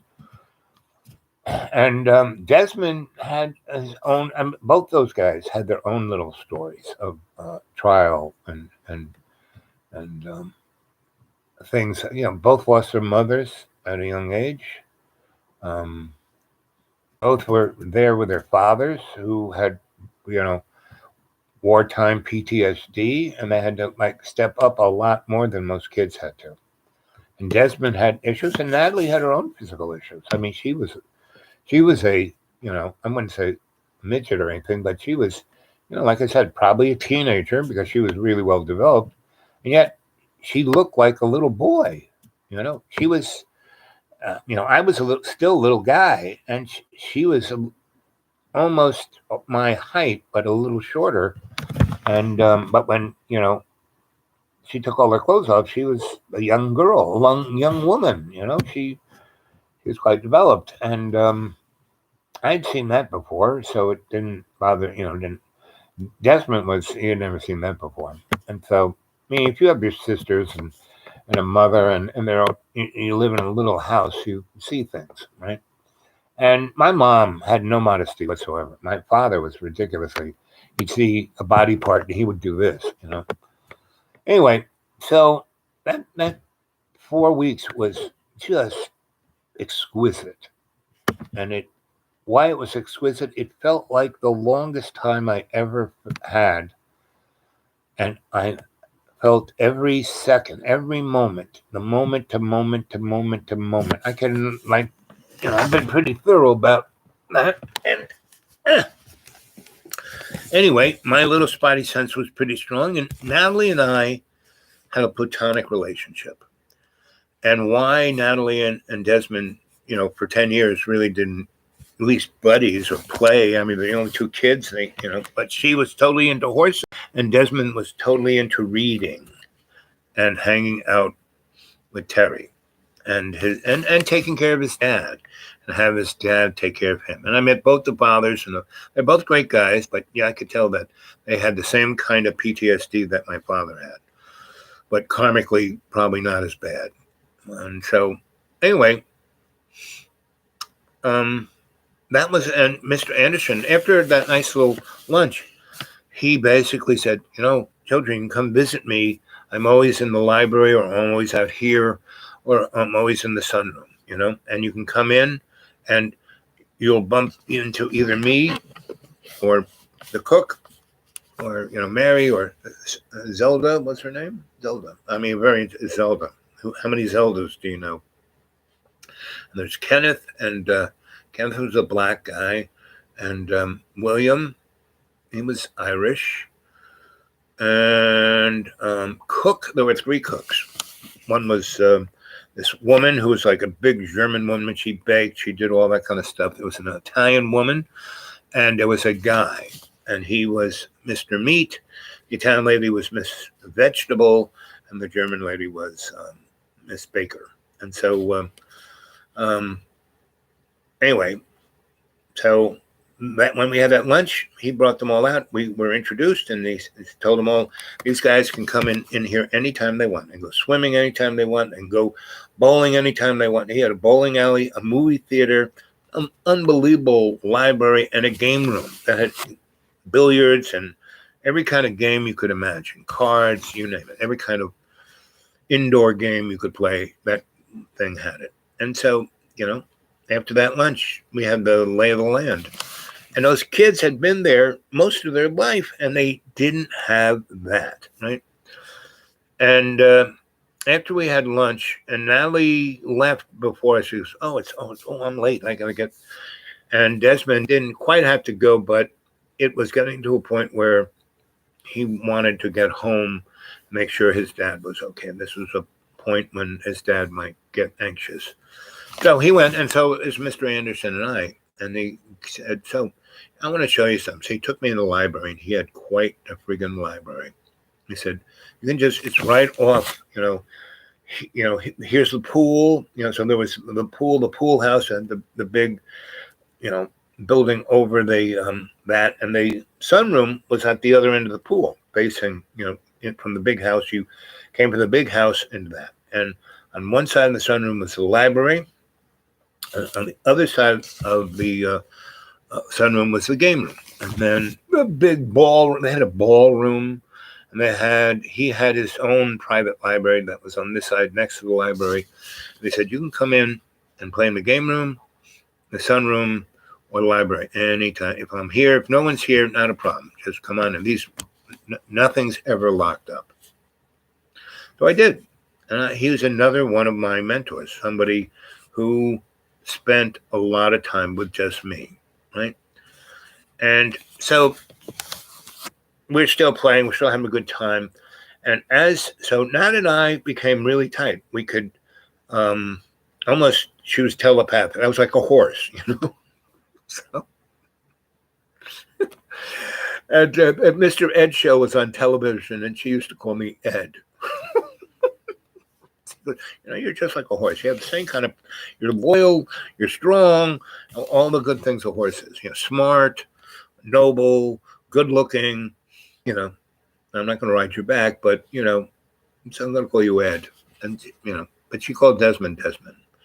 And so as we got closer and closer, and I said, you know, Natalie, you and I have a very interesting relationship, but Desmond really, really likes you.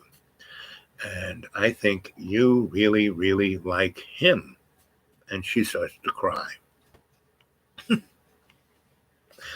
Because we were, you know, Desmond wasn't around. He was with his father off the reservation doing something with the dogs. Natalie and I were swimming, and then we dried off, put our clothes on, and we were naked all the time around each other, and there was no sexual kind of attraction, right? Because that's, you know, once we were so comfortable with each other, she goes, you know, most people think we're like brothers and sisters, but we're not. You know, I see you as like a horse, and my horses are closer than any siblings I would ever have. You know, so that's why I'm calling you Ed. Anyway, so then when I told her about Desmond, because Desmond is, I really like Natalie. I really like that. You're not really, you don't want her. I said, no, you guys are my crew. Whatever you got, Desmond, I see that you really, really like her. And you've had 10 years to tell her you haven't. And now you are hanging out, you're more comfortable with her than you've ever been in your life. And that's because of you. You're like the third. It's not, you know, they say third wheel, and you make this bicycle run. And he says, one for you. I couldn't talk to her, but we play cards, we do all this stuff, and I can tell she really, you know, I read half the books in that library, and he could recite them, and so he could recite Shakespeare, he could recite Greek tales, he could recite poetry. And when he was reciting, he never stammered or was anxious. He lived that character, right? It was quite impressive. And Mr. Anderson loved it when he did that. And so, you know, at a point, once we went swimming about 2 weeks, and still another 2 weeks before school was going to start. And bottom line, you know, Mr. Anderson said, you know, you're quite interesting. You are this catalyst kind of person. You make, you know, things happen around you without doing it, just your presence. And you added a real pleasure to my life. And that's when he said, you know, I'm going to do the best, you know, be the best around you and show you what I can show you and help you become the best you can be. And so he was quite interesting. So had more money than God, right? And so for those third, fourth, fifth, sixth, seventh, eighth, 5 years, he was my main mentor, along with Terry T. And also Desmond's father and Natalie's father. And they treated me like part of the family. And they too were like, it's you know, there was, you know, when it was just Natalie and me, there was always this, not friction, but, you know, we were scared. You showed up. Desmond's now part of the family. Desmond's father's now my friend. I mean, I've known that guy 20 years, and there's something just since you showed up here, and your dog. And so anyway, so that was those 4 weeks. That was truly amazing. And then the next 5 years were just as amazing. So I went up to public school, where I met JP and the rest of my crew. And it was still, you know, once the crew showed up, it was like we wasn't even, you know, it was still Indian summer, you know. It was the first week of October. It was still in the 80s. And I said, guys, you want to go swimming? What? I said, well, I'm always going to your houses. You know, let's ride your bikes to my house, and we'll, I'll actually take my bike on the school bus and, we'll go over to one of your houses. We'll all get together and we'll ride to my place. You meet my mom and meet my dog. And then we'll go to I'm telling you about Natalie and Desmond and the estate and Mr. Anderson and the pool and all that, right? So they did. We went there, went through the hole in the fence, went there. And again, went right by T in the garage. And I said, oh, you got to meet T. So, had the whole crew, right?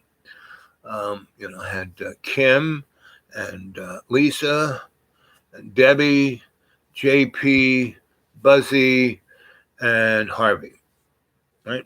And so we talked to Desmond. I said, so I'm not Desmond, to Terry, and he talked to them and said, yes, your buddy here, he's the best. He's really, and you're all welcome here, and all you need to do is respect the place. But if you're Al's friend, then, and by that time he started calling me Ed. He called me Edward. And then that was one of my first nicknames, Ed. So anyway, I took over to Desmond's and met Desmond's father and Desmond, and Desmond got on his bike. We drove over to Natalie, and she got all of us to muck out so you had like 8 people, man. You could muck out a barn like in no times. And then we went swimming, right?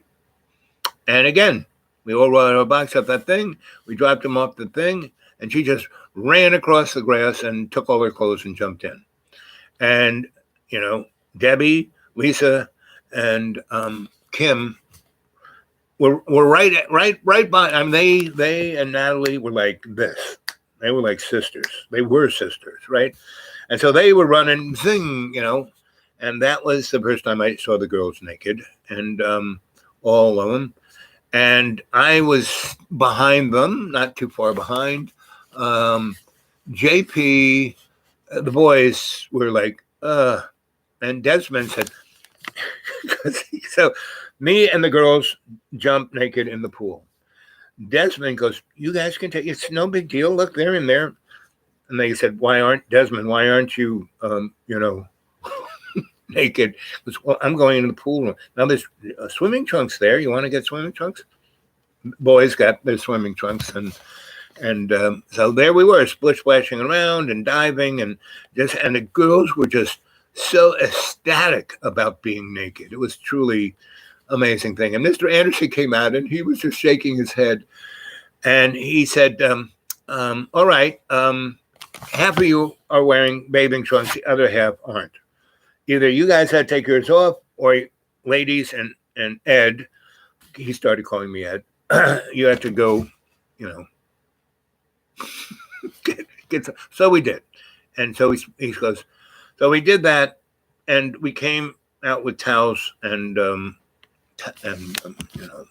robes for everybody. And Mr. Anderson had already alerted the cook to bring us a nice lunch, and the baker to bring out yummies. And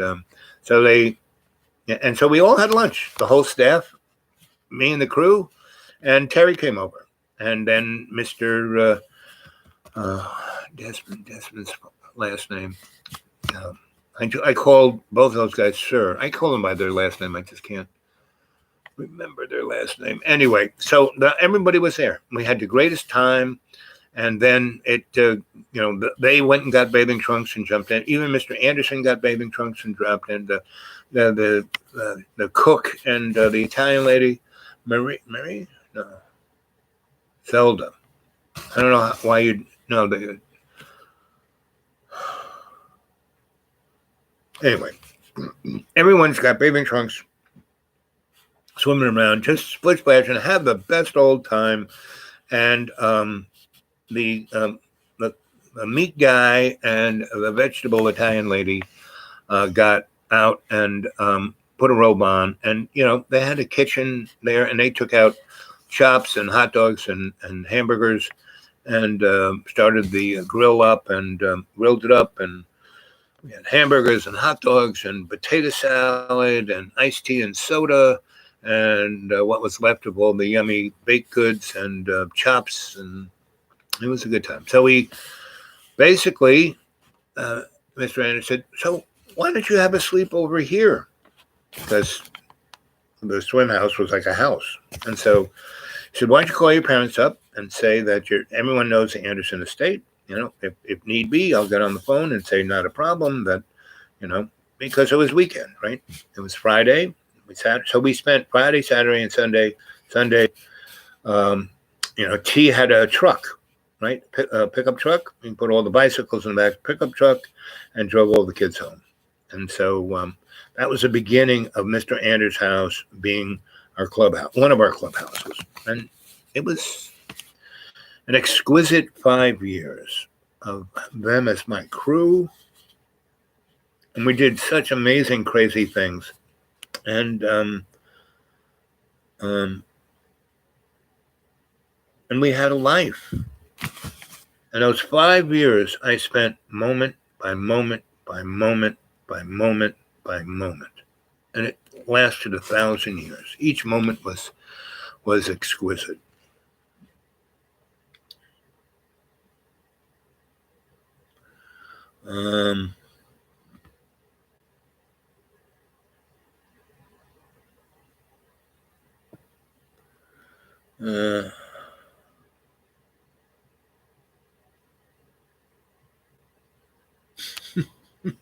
Give a hoot and don't pollute.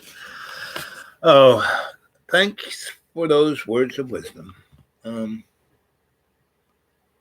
Carlos.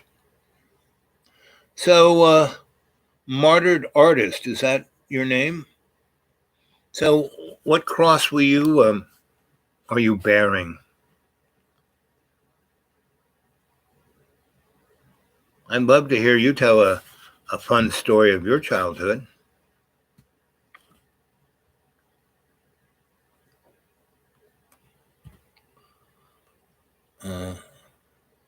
Light being, you got any stories about reptilians or ETs? Sure, I got a ton of them.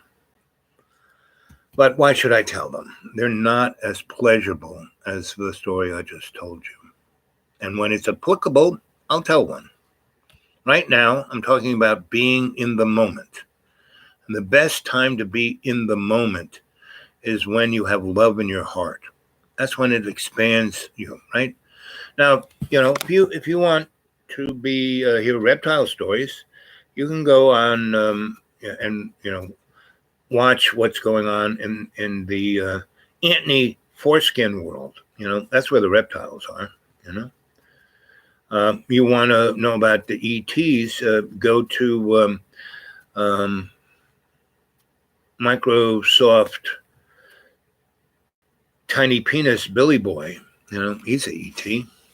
All of those guys, all the silicon folk are ET reptile dimensionals, right? But that's not life. That's definitely not. It's another dimension of stress, of dis-ease. The 5 years I spent there with my crew, even though pretty much everyone had issues, right? Had hard times. All those girls, their families were, not, Donna Reed or Leave It to Beaver or Father Knows Best. They all had, and me too. I came from a upper middle class family, and my dad had enough cash to buy that interesting house on the lane, because he wanted to be a millionaire, by living right next to one of the most wealthiest men in the world, Mr. Anderson. That's go look Anderson Estate in Oldfield. It's between Oldfield and Old Brookville, Long Island.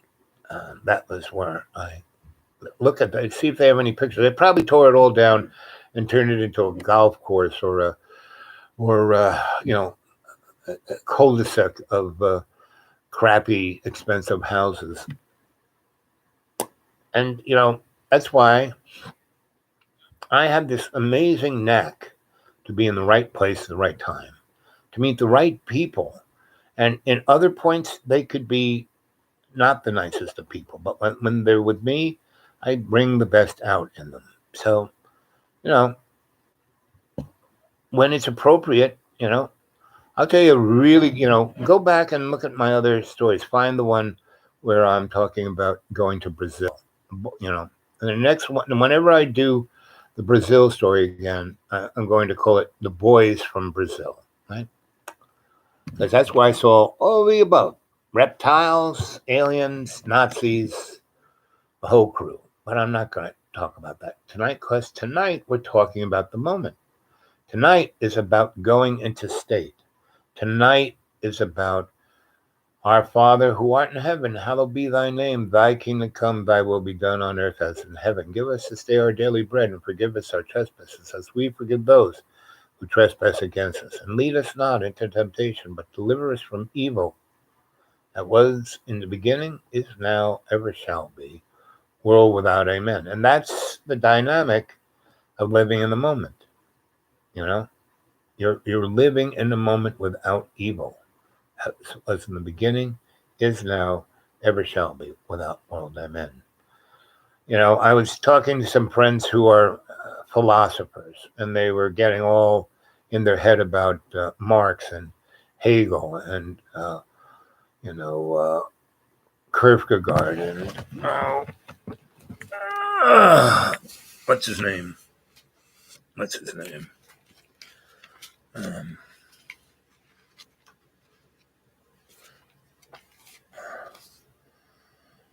uh, Heidegger, and you know, can no, I can't even pronounce that guy's name. But anyway, all those German guys, right? And he's going on about blah blah blah nihilism, blah blah blah this, blah blah blah that. Right? Again, I don't believe in anything. All I have is faith in love's co-creation. Right? Now, I don't disbelieve in anything either, because to not believe in X, Y, or Z, you pretty much have to, believe in something else, right? And so I don't want to put myself in a silo. Yep. Living in the now is everything, and especially when you focus on doing your best. Because you can live in the moment and be nihilistic, right? Whenever you go, oh, I want this, I want that, blah, blah, why can't I, blah, blah, oh, blah, blah, I'm so great, I should have, blah, blah, blah, I should be in it, blah, blah, blah. No, that's not very interesting. Swimming naked in an Olympic-sized swimming pool in the most amazing, estate, that's living in the moment, being surrounded by your crew, and the amazing. So it had this gigantic forest, right? And on the edges of the northern and eastern part of this, like a 4 mile kind of part. On the other side was Mr. Young's farm, and he was selling off chunks of that to be developed, just like we were the first chunk he sold to the developer guy who built the lane, right?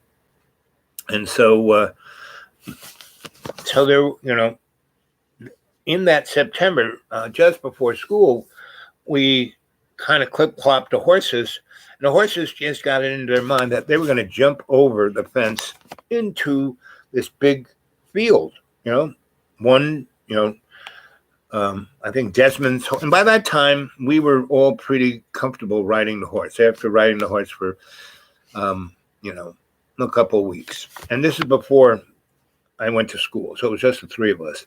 And so, basically Desmond went over first. Amazing. He went, and it was, fence at least 5 foot high, wooden fence. And the horse started going towards it, in a not a super duper fast gallop, but horse wanted to go over that fence. Desmond didn't like freak out or go, whoa. He just kind of hunkered down, held onto the thing, and the horse smoothly went over, and it landed in a very nice spot. And, Natalie said, like, you go. And so I went, and then she was right behind it. So we had a horse. Now we were off site, and we were like, there's roads and farms and other forests. So we spent a good 2 or 3 hours just clip-clopping around, and people would look, well, because these horses were pretty horses. These horses were like race horses. These horses were like amazing horses. And my dog was with us, right? And so we go, and some dog would try, and my dog would just look at him like, get any closer, I'll kill you, motherfucker, right? It was Andy. Andy had control of everything. And he had already been out here. He had already inspected. He had already claimed it as his land. And there was a poodle that was like his nemesis. But the poodle was not even close to giving Dandy an issue. But so we basically are clip-clopping around. We're clip-clopping around, and we're going off in the forest, and we're seeing houses being built. And so we tied a horse up to the first house, and it's, not closed in. You can walk around, nobody's there. We're looking at this, and there's stuff everywhere. It's like pretty amazing. So we inspect it. We don't take anything. We look at it, and we see there's a pile of wood, all kinds of wood over there. And we say, oh, look at that. So we get back on our horses. We clip-clop. We find 2 or 3 other places that are obviously being built by the same person or company, because they're similar houses, they're similarly placed on a piece of property and being similarly built, right? And so we're looking at that and going, oh, that's interesting. So we clip-clop through the forest, come out into Mr. Young's farm, and his farm stand is right there. So we clip-clop over that, tie it up, and he makes apple cider, and he makes all kinds of stuff. And Natalie and Desmond know him, right? And so and he comes over, oh, kids, how you doing? Oh, you brought the horses. How nice. I'm. And so we start talking, and so he goes, this is your new friend? Oh, so he's the new boy on the lane. Yeah, this is Ed. He introduced me to everyone as Ed. So for those, 6, 7 years, everyone knew me as Ed, which is fine by me, So Mr. Edison thought it was hilarious. Anyway, so we're there, and he gives us a bag of fruit. He had some plums and some other stuff, and he goes, you guys, whenever you want, and when the corn comes in, and you're out there in the North 40, pick whatever you want, because he had sweet corn that you could just eat. Just you didn't have to cook it. It was so soft and sweet, and it was amazing. So I had my fill of corn in those years, and so we rode back, and that was fun. And as we rode back, we went by one of these houses, and a guy was there, right? And we clip-clopped over to him, and we're, way up in the air. He's like down there. And we said, oh, we stopped by, and we looked, and we talked about, and my Uncle Steve was a big builder, so I've been around buildings and buildings being built. And I'm Mr. Electricity, and I've already started hanging out with Grandpa Stahl and Mike Stahl, so I can talk about wiring a house, where's the service coming from, what size panel you putting in, how many, wow, you're an electrician. I said, oh, yes, I work. I'm getting a paycheck. Not all the time, but yes. So he goes, oh, someday you should work for me. And I said, someday I will, So, but I'm still in 3rd grade, So,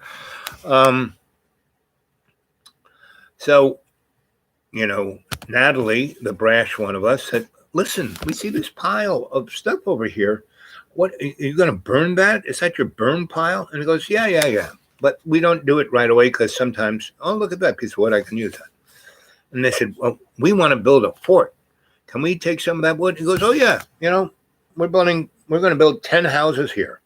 And wherever you see the burn thing, you can take that. And I will, make a real burn pile that I know I won't want to use X, Y, or Z of those pieces of wood. I'll make another pile that I will keep over near the rest of the wood that maybe I'll use, but whatever I make a burn pile from now on, you guys can take. And we don't really do the burning until the house is almost done. So that pile will be there for a couple of weeks, And so we go, gee, thanks. And he goes, you know what? And so he takes us over.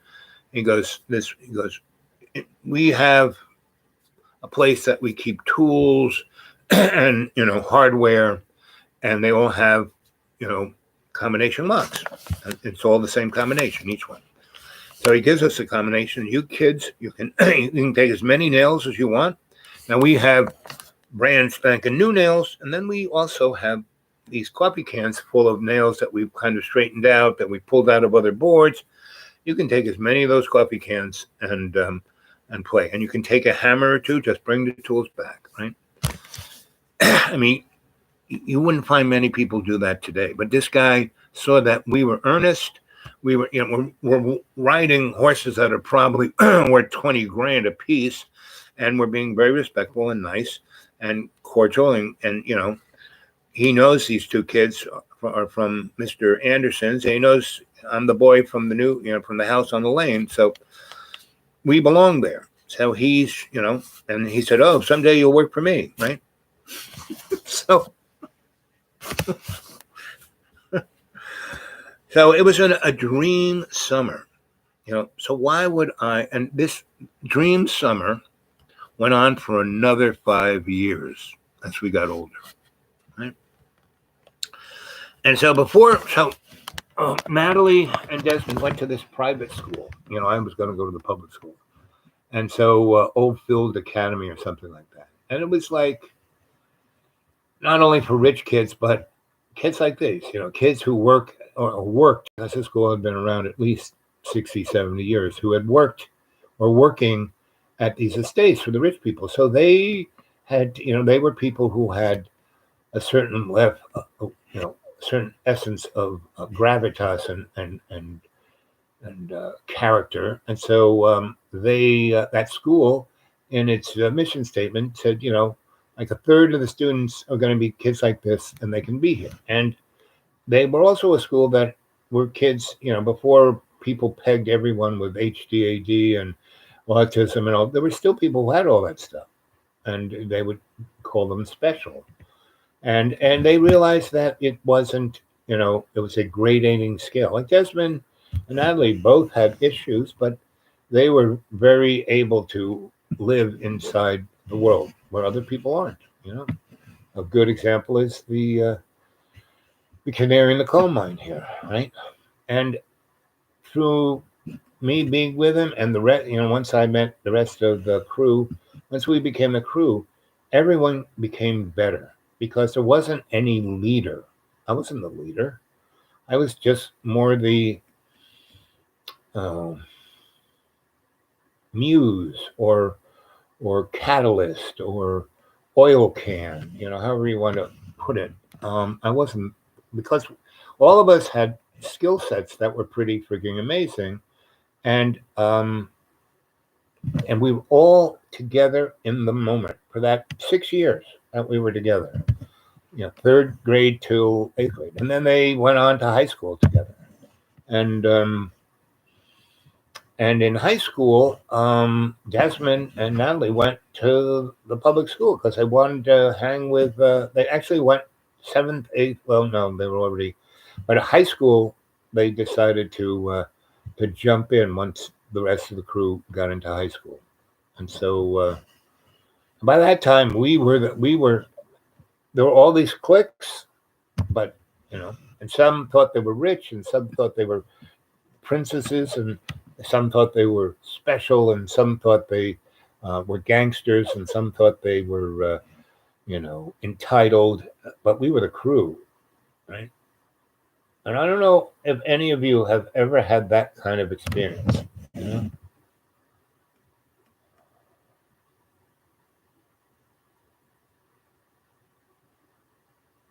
Esoteric Alchemist, Feeding the Birds is definitely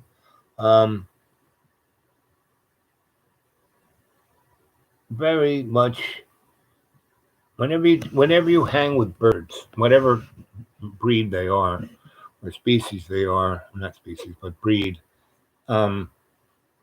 you are hanging with a crew, right? And where that farm was, the major bird that flew around there were crows because they were always going after the corn and whatever was on the ground. So there were tons of crows.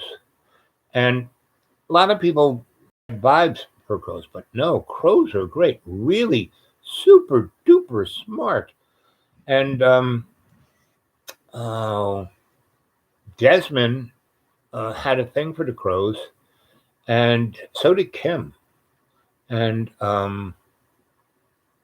so, what was interesting between third grade and freshman year in high school, the crew, we all kind of were boyfriend and girlfriend with each other at some time. And it was never like, it was like it was just biology and we were all the crew. So it wasn't like, oh, it's us against them. No, it was like, it was just at some points, somebody liked to hold hands and some of the girls liked holding hands, right?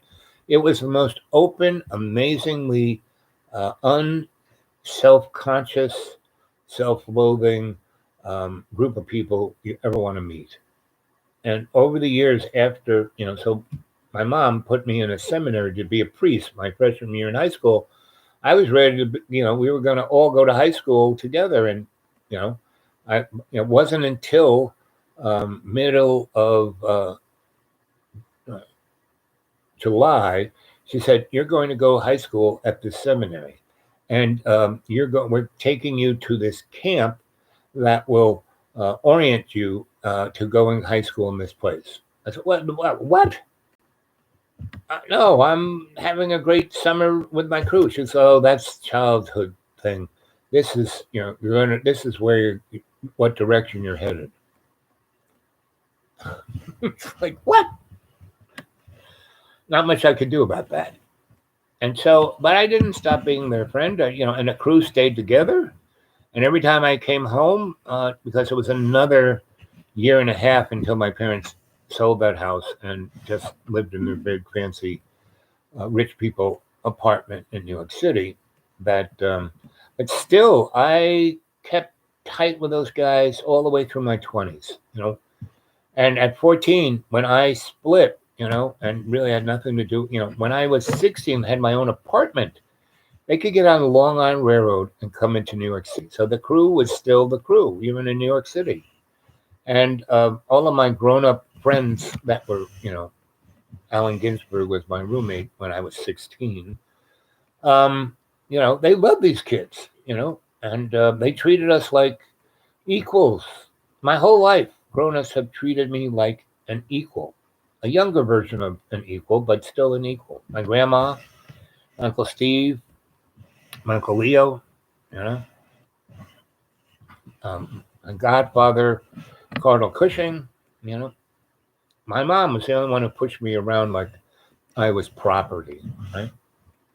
And my father just didn't relate, he would bark out orders at me. I said, yes, sir, right away, sir, and then go up and do whatever the heck I wanted. So I never was in conflict with my father. Where my brothers, my brothers and sisters all fought with my parents because they were teenagers. They were, And so I think my mom sent me to the seminary because she didn't want the same kind of hassle she was having with them, right? So I made the best of it, went there, and that's the first time I met some real reptiles, right? And realized that they were. Because up until then, I had an amazing life of sweet, unconditional love of everyone I met. Even people who were really, someone would say, a bad person.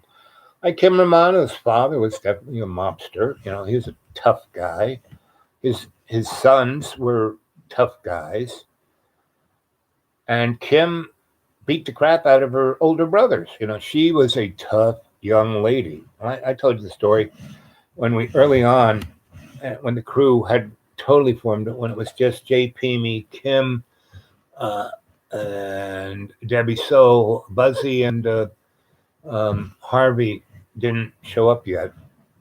And Lisa wasn't there yet either. So, and we used to sit under the trees where the picnic tables were and, eat our lunch out there. I mean, all the way through winter, we would go out there. We wouldn't forget the cafeteria. And because all of us brown bagged our lunch, we would get our little apple cider, that we got for free. And we go out there. And I remember one time Kim started a fire. It was a garbage can, and it was a storm, and so there were a lot of branches. And garbage pail had paper in it, and she broke up the wood, threw it in there, lit the paper up. She had a lighter. She had a Zippo lighter, so she could always, when she was with her dad, and he forgot his lighter, didn't have matches, she always lit his cigarettes. She really loved her father, and her father was. I mean, you just, within the construct of a monster, yes, he might kill you. You might end up in a concrete form in a highway somewhere. But he loved his little daughter. And I mean, he was very tough with her. And, and that's why she was such a tough, really smart girl. And he was a very smart guy. And the sons were not dummies either. Right? But because they were Italian and they were mobsters and they came from a certain class, everyone projected, just like John does. He projects everything about everyone. He never takes the time to listen. And most people don't, And, now I'm a griot. I tell stories. But I listen more than I talk. And basically, I'm much happier with a dialogue than a monologue, right? And most people are so stuck in monologue that they think, they have to compete. And so there are a lot of folks I know that they just, once they go on with what they believe, can't shut them up. And, first we'll have a nice little conversation and they'll ask me a question and I will start down talking about something. And then they will project, this is what I'm going to say, because I've said this, this, and this, and bingo, they're off. And you can't shut them up. There is no dialogue. It's a they were just waiting for the point to enter the monologue. And, that's a waste of time. And these people who do that, I consider them more than acquaintances and friends. I care about them. They're very smart. They're very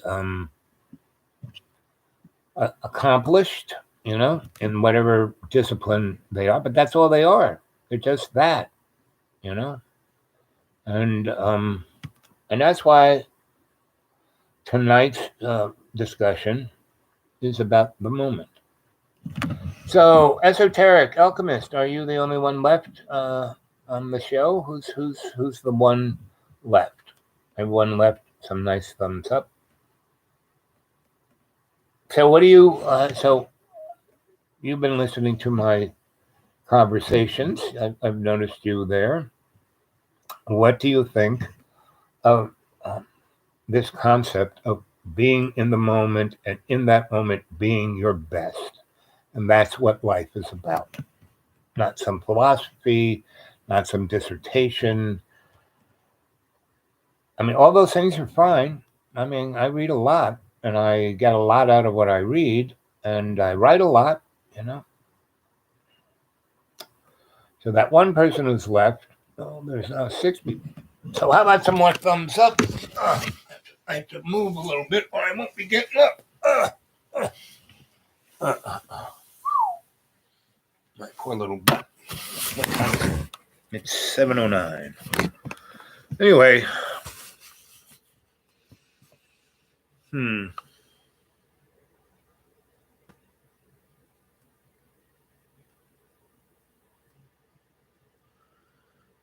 Living in the now is everything. Yep.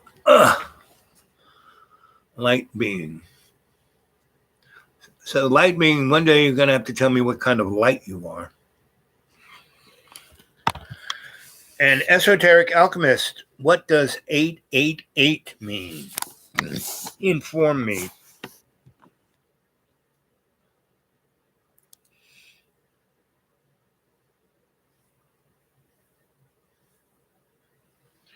And our friend up there, Martyred Artist, John is a zany guy.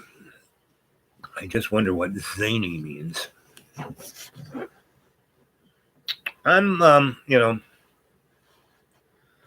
Divine Fish. Howdy, howdy, howdy. It's hard for me to do that, live in the now. It's very easy for me to distract into some daydreams. Well, I daydream. That's in the now.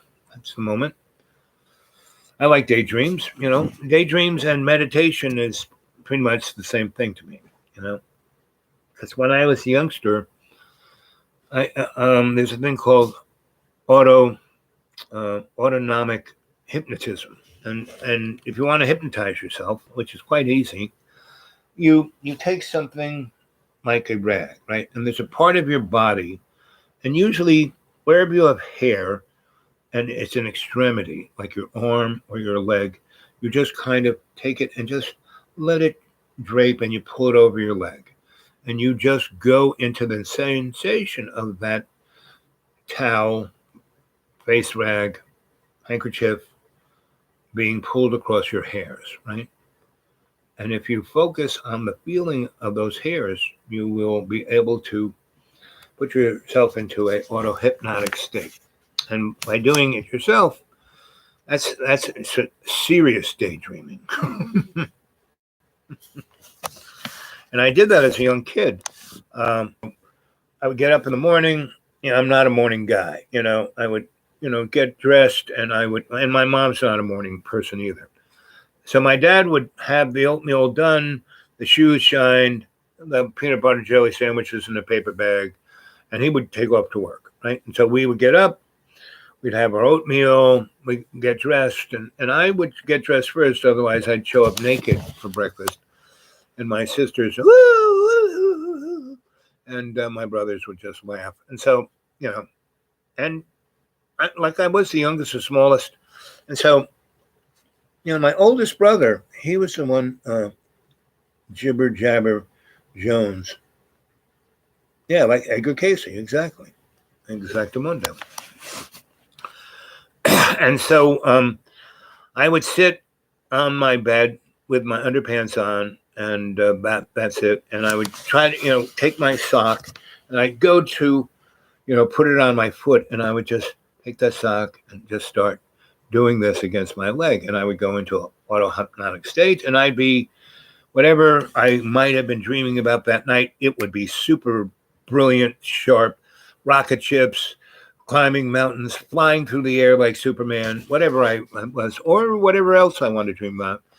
And my brothers and sisters never checked up on me. No one ever checked up on me. But my mom, she'd get up around 10, 11, and she'd clean the house, see if we made our beds, see if we threw our clothes on the floor. And a good, at least once or twice a month, I would be in there in a hypnagogic state, right? And she would just, up. And I would go, what are you doing here? I said, well, I kind of fell asleep here. And she would just, so she would say, well, she would come and find me. Well, she didn't want to drive me to school. So she would just call up and say, oh, because I was a sick little kid. So she would just say, hey, he's got the croup. Right? So, okay. But, in school, I was a really good student, even though I couldn't talk well. And even though my handwriting looked like chicken scratch, I could do math, geometry. I could do algebra, geometry, trigonometry in the third grade, right? So they said, well, okay, I think he's smart. And I could talk, but I would talk very like this. I couldn't talk loud. So I was in a room with the teacher, and that's how, and if the test was, multiple choice, I would just go bing, bing, bing, bing, bing, and it didn't get a 90, right? So after the first, few weeks of third grade, they basically let me just go to the library and read books, right? And once they taught me how to type, I could just type away lots of stuff, right? And so, there was a typewriter in the library. They'd have me read. this teacher would give me a list of these books to read, this one, and then I would just, and I took the Maryknolls taught me the Evelyn Wood speed reading course, so I could read a book in 20 minutes. A 300-page book I could read in 20 minutes. Now, not like I read every word, but I could tell you what it was about, who the characters were, blah, blah, blah, blah, blah. Whatever a book report would be, I could do it very nicely. I could read a book in 20 minutes. Now, Evelyn Wood thing is you have the book, and what you do is you take the book in front of the book, and you just page, and you let your eye, you look at each page totally, not in any line or word, everything, bang. It's like you're taking a picture of that page, bang, bang, bang. And you do that in a 300-page book. You can flip and look at each page and take a picture of it, in about 15, 20 minutes, give or take. And then you go back from the beginning and you start with the first page and you read, and when you take the pictures, you read, when it was published, the content, the introduction, whatever. And then when it starts with page 1, you go back, bling, bling, bling, bling, bling, bling, bling, right? You do that. Then the second time you go back, you read each sentence in each paragraph, right? Then you really know the book, right? Then you can be real detailed. Then, if you find that you enjoy it, you read the book. And after you've taken the picture and you've read each sentence of each paragraph, you can really read each page quite quickly, because then you're connecting it with the photograph you took and the one paragraph, and you can read, because even though you just read the one sentence, you're really looking at the paragraph. So that's the Evelyn Wood speed reading. And part of that also is they teach you the mind castle and how you can have a photographic mind about stuff you read or any information. Our brains, we hear anything, we see anything, it goes straight in our brain, right? It stays there, right? Getting at it is a difficult thing. So there are little tricks, like you know something and it's on the tip of your tongue, you go, oh, I'll remember it soon. And it'll, when you start thinking about something else, bingo, pops right in, right? The other thing is a complicated thing, like an equation or something complicated, like a passage you want to, like from Shakespeare, you want to remember. You put that in a shelf, in a box, in a specific room, right? In a part of the castle, right? So if you're looking for any of that information, it's in this part of the castle, it's in that room, it's on that shelf, it's in that box. Bingo, there it is. That's called the mind castle. So that was all kind of a Rudolf Steiner kind of motif. This lady, Evelyn Wood, kind of took that understanding and made it something that wasn't so esoteric that anybody could use, right? So the Maryknolls taught me that. So, they're great. Bing, bing, bing, bing. I could just read it all. And once, then they want me to write something. What the heck? Because these two eyes were, but typing is a whole different thing. Once you know those keys, you're not even looking at it. So the eyes aren't really part of it, right? And I used to wear a patch all the time. So this, and I would, I remember first time I wore a patch, wore it on one eye, and the nurse knew everything. She knew all the idiosyncratic things I had going on in my body. And so, she kind of informed my teachers. Anyway, so she goes, his eyes and ears, he can, unless he almost has to read your lips. I mean, he can hear you, but this ear hears other frequencies. I mean, when she tried to explain it to other people who didn't really understand, But, so this eye is kind of my special eye. So when I was doing certain things in school, I would just put a patch over my eye, kind of look like but when I wanted to use this eye and not this way, so I could really hone in on the specialness of this eyeball, I would put so it would freak people out because sometimes I had a patch on this eye and sometimes I had a patch on that eye. So grammar school was great. I mean, there were bullies, but like I said, the first time I ever got bullied, other than by, the nun who tried to kill me in first grade, with these two guys who I was in third grade, and I was a little peanut of a guy, and Kim, was, good 6, 8 inches taller than me. And she, even in third grade, she was, not a little girl, right? She was a young woman. And these guys, they were the bullies of the school. They beat people up. They took their lunch money. They did all, but their parents had, one guy worked in a bank, another guy's a policeman, not a police, but, they had jobs working in those establishments. And they had money by the family, but they were all kind of dead enders, basically. Not very interesting people. So I'm sitting at the park bench under the trees waiting for Kim and JP and Debbie to show up. And so these guys, so I'm reading a book, right? And I got a patch on one eye, so I don't see them over there. They come up on my blind side, and they kind of knock the book off the table, right, under the ground. So I kind of get up and go to pick the book up. And I don't even know how the book got over there, but I don't see those guys. And they're about to really beat me up. I don't see Kim coming, right? But my patch has this kind of little space. And I see the energy of those two guys and what that energy is. And I see Kim, and she's all in white light. And she is like a lightning bolt.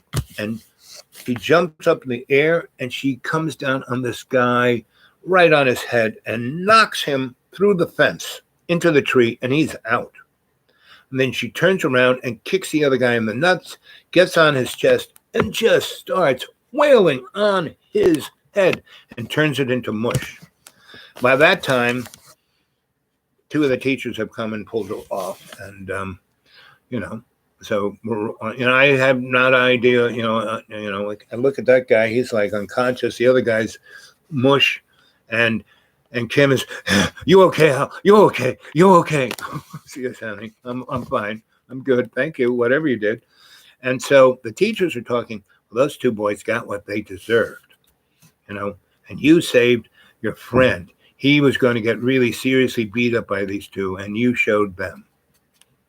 Because these people have been watching these kids do this for the last 3 years, and they couldn't do anything about it. They know who this little Kim Romano is. Her father's the big mobster of all Long Island. The police don't mess with him. Nobody messes with him, right? So we had to go to the principal's office, and I wasn't to blame. I was just, a witness. And I said, well, I had the patch on my eye. I was really looking at the book and flew up the table. I didn't know how it did. I was picking it up, and all of a sudden I saw Kim, a lightning bolt, and these two dark clouds over here behind me. And then it was over. And then the teachers were there. I mean, they were right there, and which they were, but Kim still got at least 4 to 6 really good belts into that guy. So first of all, these guys were in 6th grade. They were beat up by a 3rd grade girl, severely beat up, right?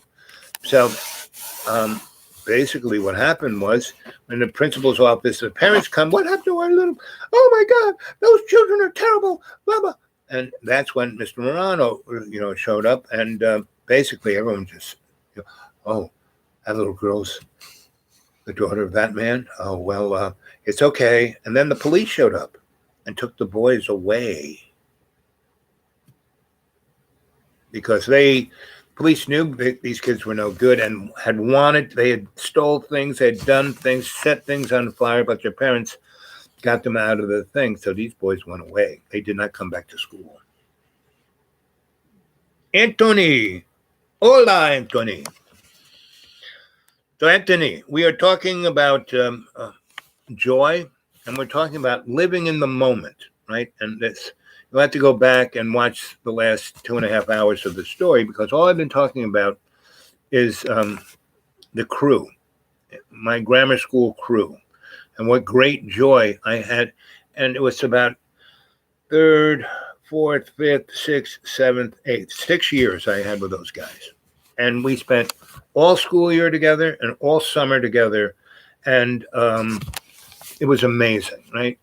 And 3 young ladies and 4 young ladies, and JP, me, Harvey, Desmond, and Buzzy. So 5 guys, 4 young ladies, and we were the crew. And it wasn't like, oh, let's go. No, we were the crew, and we had the most amazing, amazing childhood. Just, people looked at us and were happy to see us arrive. We did all kinds of amazing things without even thinking it was amazing. And everyone, we called ourselves the crew. All the grown-ups called us the Amazings, right? So, because we helped people, we did all kinds of stuff that people were supposed to be doing, and we were doing it. And we had the most fun, amazing times you could ever imagine. And it was moment to moment. We had no big plans. We had no expectations. We just loved being with each other. We had the most fun every second that we were with us, and we experienced it that way in the most amazing, amazing of ways. And so that's why this show is about the moment, because I was talking to a bunch of people who were going on and on about all the pan this and the war that and the reptiles and the and then I talked to some of my scholarly friends who were all going on about Heidegger and all the German philosophers and blah blah blah blah, right? And each of them, I called them, they called me, and they were all so what do you think of this? And I'd start giving how I thought it, and I was wanting to have a dialogue. But we would have a nice little dialogue, this, and then I would say something, and they would just project what I was, that I was that. And then they went off, and you couldn't stop them.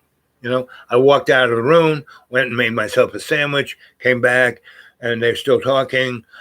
Then went and took a piss, came back, and that happened 3 different times, right?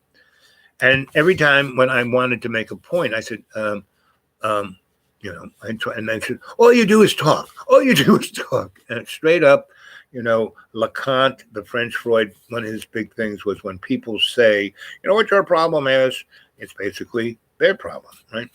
So I do my best not to project in that way or to see people's problems. And if I do, before I say anything, I look and see if it's my problem, right? So, and that you can do if you're living in the moment, right? Now, one of the guys, when I went and take a piss, I went out, made a sandwich, came back, went out and did something else. I left something on the stove. I turned it off, came back, and he's still going. And I kind of said, hey, we gotta, and then I wanted to take a piss. I went out, and when I came back, he had hung up because he probably realized that I wasn't there. He's probably really pissed at me, but that's okay. If he's going to be pissed about that, sorry. He don't know me too well, do he? So anyway, that's what the show's been about. Yep. And Antonio, what do I always say? Do not try. Do. So I do my best. So that's how you say I try. I do my best to do the same, right? We're not perfect. We can't always do exactly perfect, but we can do our best, right? And again, that's in living in the moment. Now, Fish said that, she can't live in the moment because she daydreams. And I said, well, that's just one big moment of living in the moment, So it's kind of what it is. And I haven't eaten anything, and I've been talking for about 2.5 hours. My phone, Anthony's not working too well. I left you a little message, I think, but it sometimes charges and sometimes doesn't. It's like, and I haven't been able to get off the mountain. I'm like the abbot in the monastery, and it's raining and it's gotten warmer, but instead of melting everything, what it's turning it into is like a skating rink. And so the road is on a 40, before it was lumpy chunks of ice, and now it's just a flat skating rink at 40 degrees. Some people have already had some bad problems trying to get up and down. So anyway, I'm going to say good night. you guys can all talk to each other. Anthony, everyone, get a hold of me at the dudeawake42 at Gmail. That's the one way I can definitely talk to all of you. And so that's the issue. And I'll try and leave a few messages if my phone, charges. Right now it's at about 80%, and I turned it off to keep it at that just for when I might need it for something instead of letting it draw down. Anyway, that's the story. I hope you enjoyed that little reference to the moment and a little window into my childhood. And while my brothers and sisters were having cathartic teenage moments with my parents, who were psychotic in the group sense way, meaning they, no psychologist would call my parents psychotic, but when you live in a sociopathic world, pretty much you're psychotic, unless you live in the moment, right? And that's, John Boy, again, the people's saint of truth and the canary in the coal mine, why he's such the perfect example, the poster boy of the psychotic world, is that he lives in the past. It's all about what happened to him in 5th grade when one person made fun of him, and then he projected into the future that the rest of his life would be that angst, right? And so here he is, 42, still living the life of a 5th grader.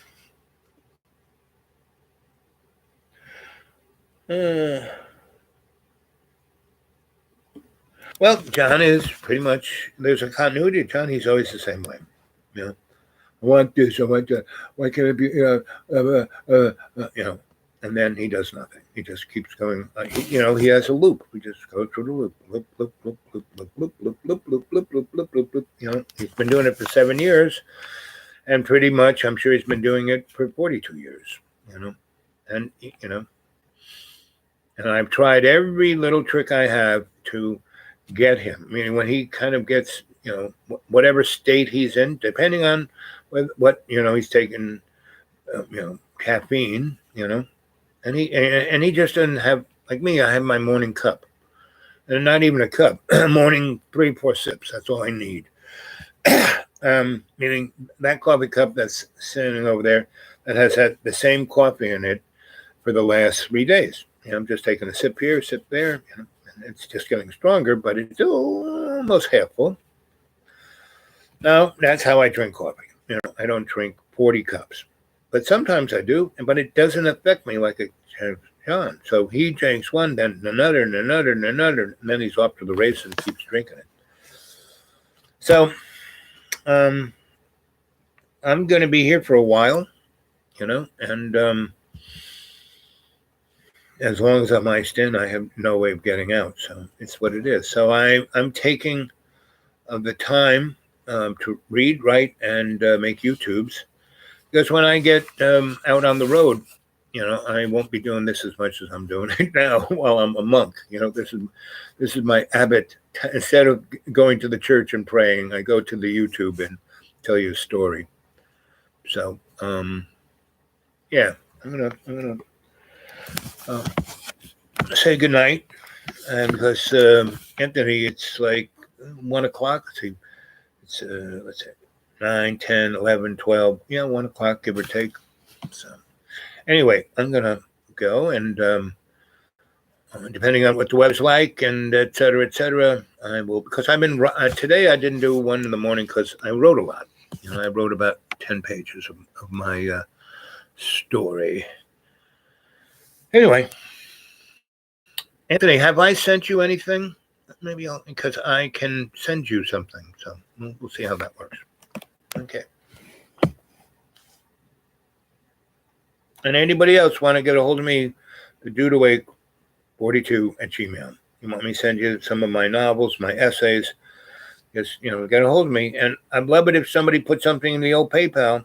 That'd be nice. It's my birthday soon. It's my birthday. Be 72-ish.